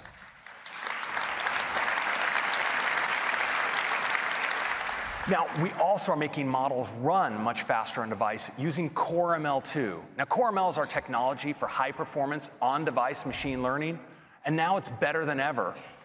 It's 30% faster in on-device processing using a technique called batch predictions. And you can reduce your model size by up to 75% using quantization. And so that's CoreML and CreateML. You no longer have to be an expert in machine learning to build those techniques into your app. Now, these technologies are redefining what's possible in apps, and they're common not just to macOS, but also to iOS. And the fact that the Mac and iOS share so much technology has led people almost every year to keep asking us the question, are you merging iOS and macOS? So I'd like to take a moment to briefly address this question. No. Of course not.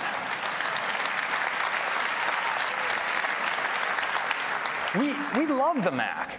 We love the Mac because and we love Mac OS because it's explicitly created to the unique characteristics of Mac hardware, like the ergonomics of the keyboard and the trackpad, the flexibility in displays and storage, and because of the power it exposes, it makes the Mac able to accomplish almost anything.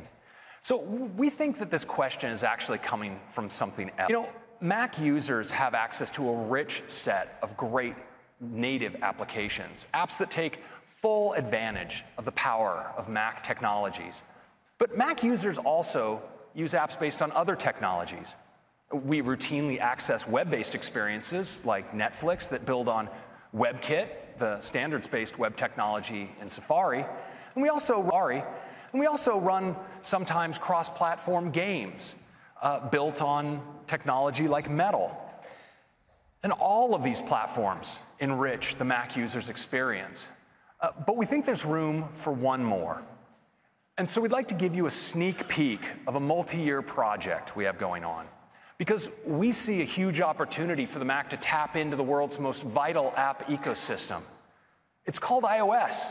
I think you might be familiar with it. Now, there are millions of iOS apps out there, and we think some of them would be absolutely great. Mac users would love to have them there. And from a technical standpoint, it's actually a really good fit, because from day one, iOS and macOS have shared common foundations.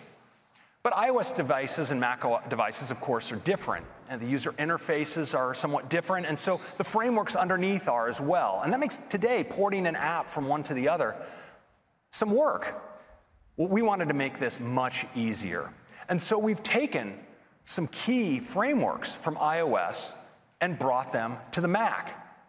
And we've adapted them to specific Mac behaviors like use of trackpad and mouse, window resizing, the integration of things like copy and paste and drag and drop into the system services on the Mac.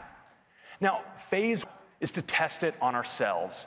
So this year in macOS, we've taken some of our own iOS apps, and we brought them to the Mac using this technologies to make sure it works well. You've actually heard about several of them earlier today. And it turns out they make fantastic Mac apps, and we were able to bring them to the Mac with very few code changes. Now, this is going to be coming to you developers next year, so you can easily bring your iOS apps to the Mac. And in the meantime, we hope you enjoy news, stocks, voice memos, and home in Mojave. Now, we're really excited about Mojave.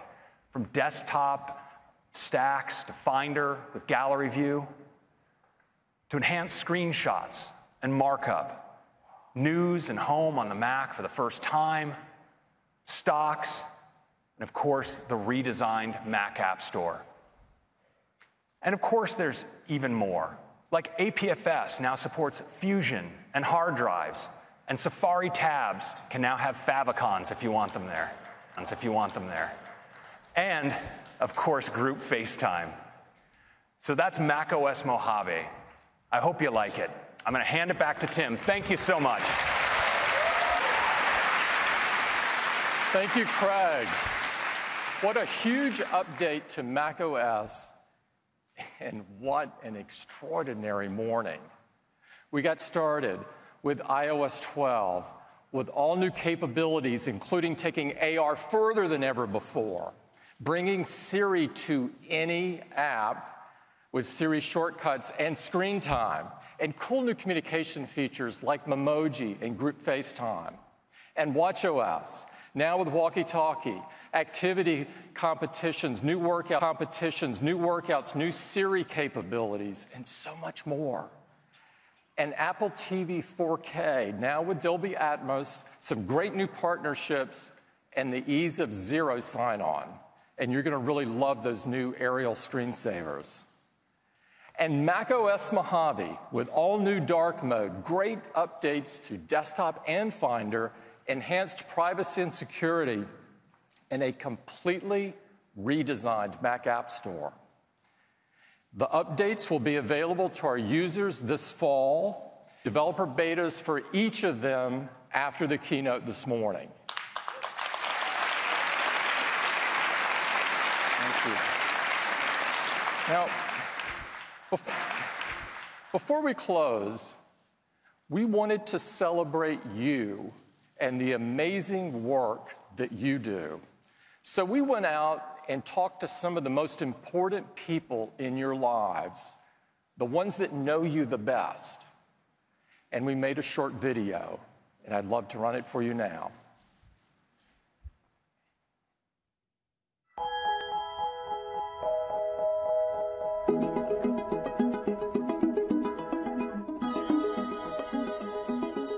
I don't have any idea at all how to create an app.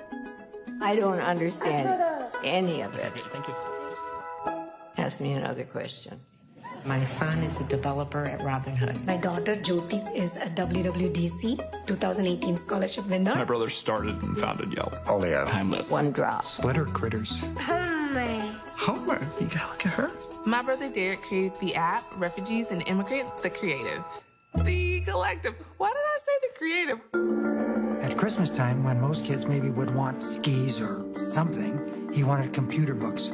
He stayed in his bedroom making games while the other kids were outside playing. And when she's really doing the coding, almost always we have to tell my daughter to stop. But then my daughter would be like, just give me another 10 minutes. You know, I want to get this solved first. When I watch him code, his eyes move in a weird way, and he's like totally focused. Even when my friends are over, I'd say, well, look at Christopher, look at him, and they'd go, wow. When he first came to us with the idea, we were like, okay, good luck. He started off in his small little one-bedroom apartment with next to nothing and sacrificed eating a burger and just have ramen just so that he could, and I'm like, just buy the burger. And he's like, no, that's $3 that I could put towards the app. Jeremy went out to build the first version of Yelp, and it was a total bust, total failure. She tried really hard on a couple different titles, and you've never heard of them. And, you know, that's a really rough feeling. That was definitely a low point for Jeremy, because it was like, hey, we got to retool and try again. What Jeremy did notice in the data was that people loved writing comments. And that was really the genesis of the second version of Yelp, which worked. You have to be really okay with waking up to failure. And then at the end of a whole bunch of failure. Tessa didn't really think, I want to make an app. Tessa found a problem of food waste, which you could use the app to help to solve. Emma's grandma was diagnosed with Alzheimer's. She even forgot my daughter's birthday. So Emma tried to search for an app that would help, but she couldn't find it. So she said, you know, why don't we just do it ourselves? My husband was a diabetic. That inspired Jeffrey to do something about diabetes. And it's an answer to a lot of people's prayers. Jesse won the iPhone Game of the Year. I couldn't believe that he made it. I mean, to me, it was remarkable. She pulled out her cell phone, and I saw his app on her phone, and I was like, trying not to forget. And I was like, trying not to forget. Oh my gosh. For my wife, it's not just creating, it's really wanting to be a part of something big. The one lesson that I learned from Jeremy every day is just that determination, tenacity. He foresaw the impact that the iPhone was going to have. And he bet everything on getting an app for it. And I think that it was one of the most important things that Yelp did. I think he's made a big difference. Made a big difference. And so do thousands of other people. She wants to not just learn, also teach others. And it makes me really proud to see her blog. No better thing is that than your kids do what they want to do. Because it isn't how much money you've made, it's really what changes you've left behind. And she's hoping to leave a lot of change behind.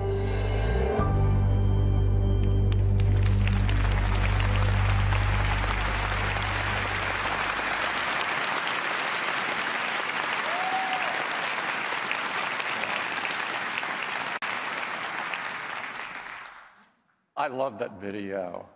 And I'm pleased that some of the developers are in the audience this morning. Their stories are great examples of all of your passion and your creativity. We love the work you do and the impact that it has on the world. It inspires all of us at Apple deeply every day. On behalf of everyone at Apple, thank you.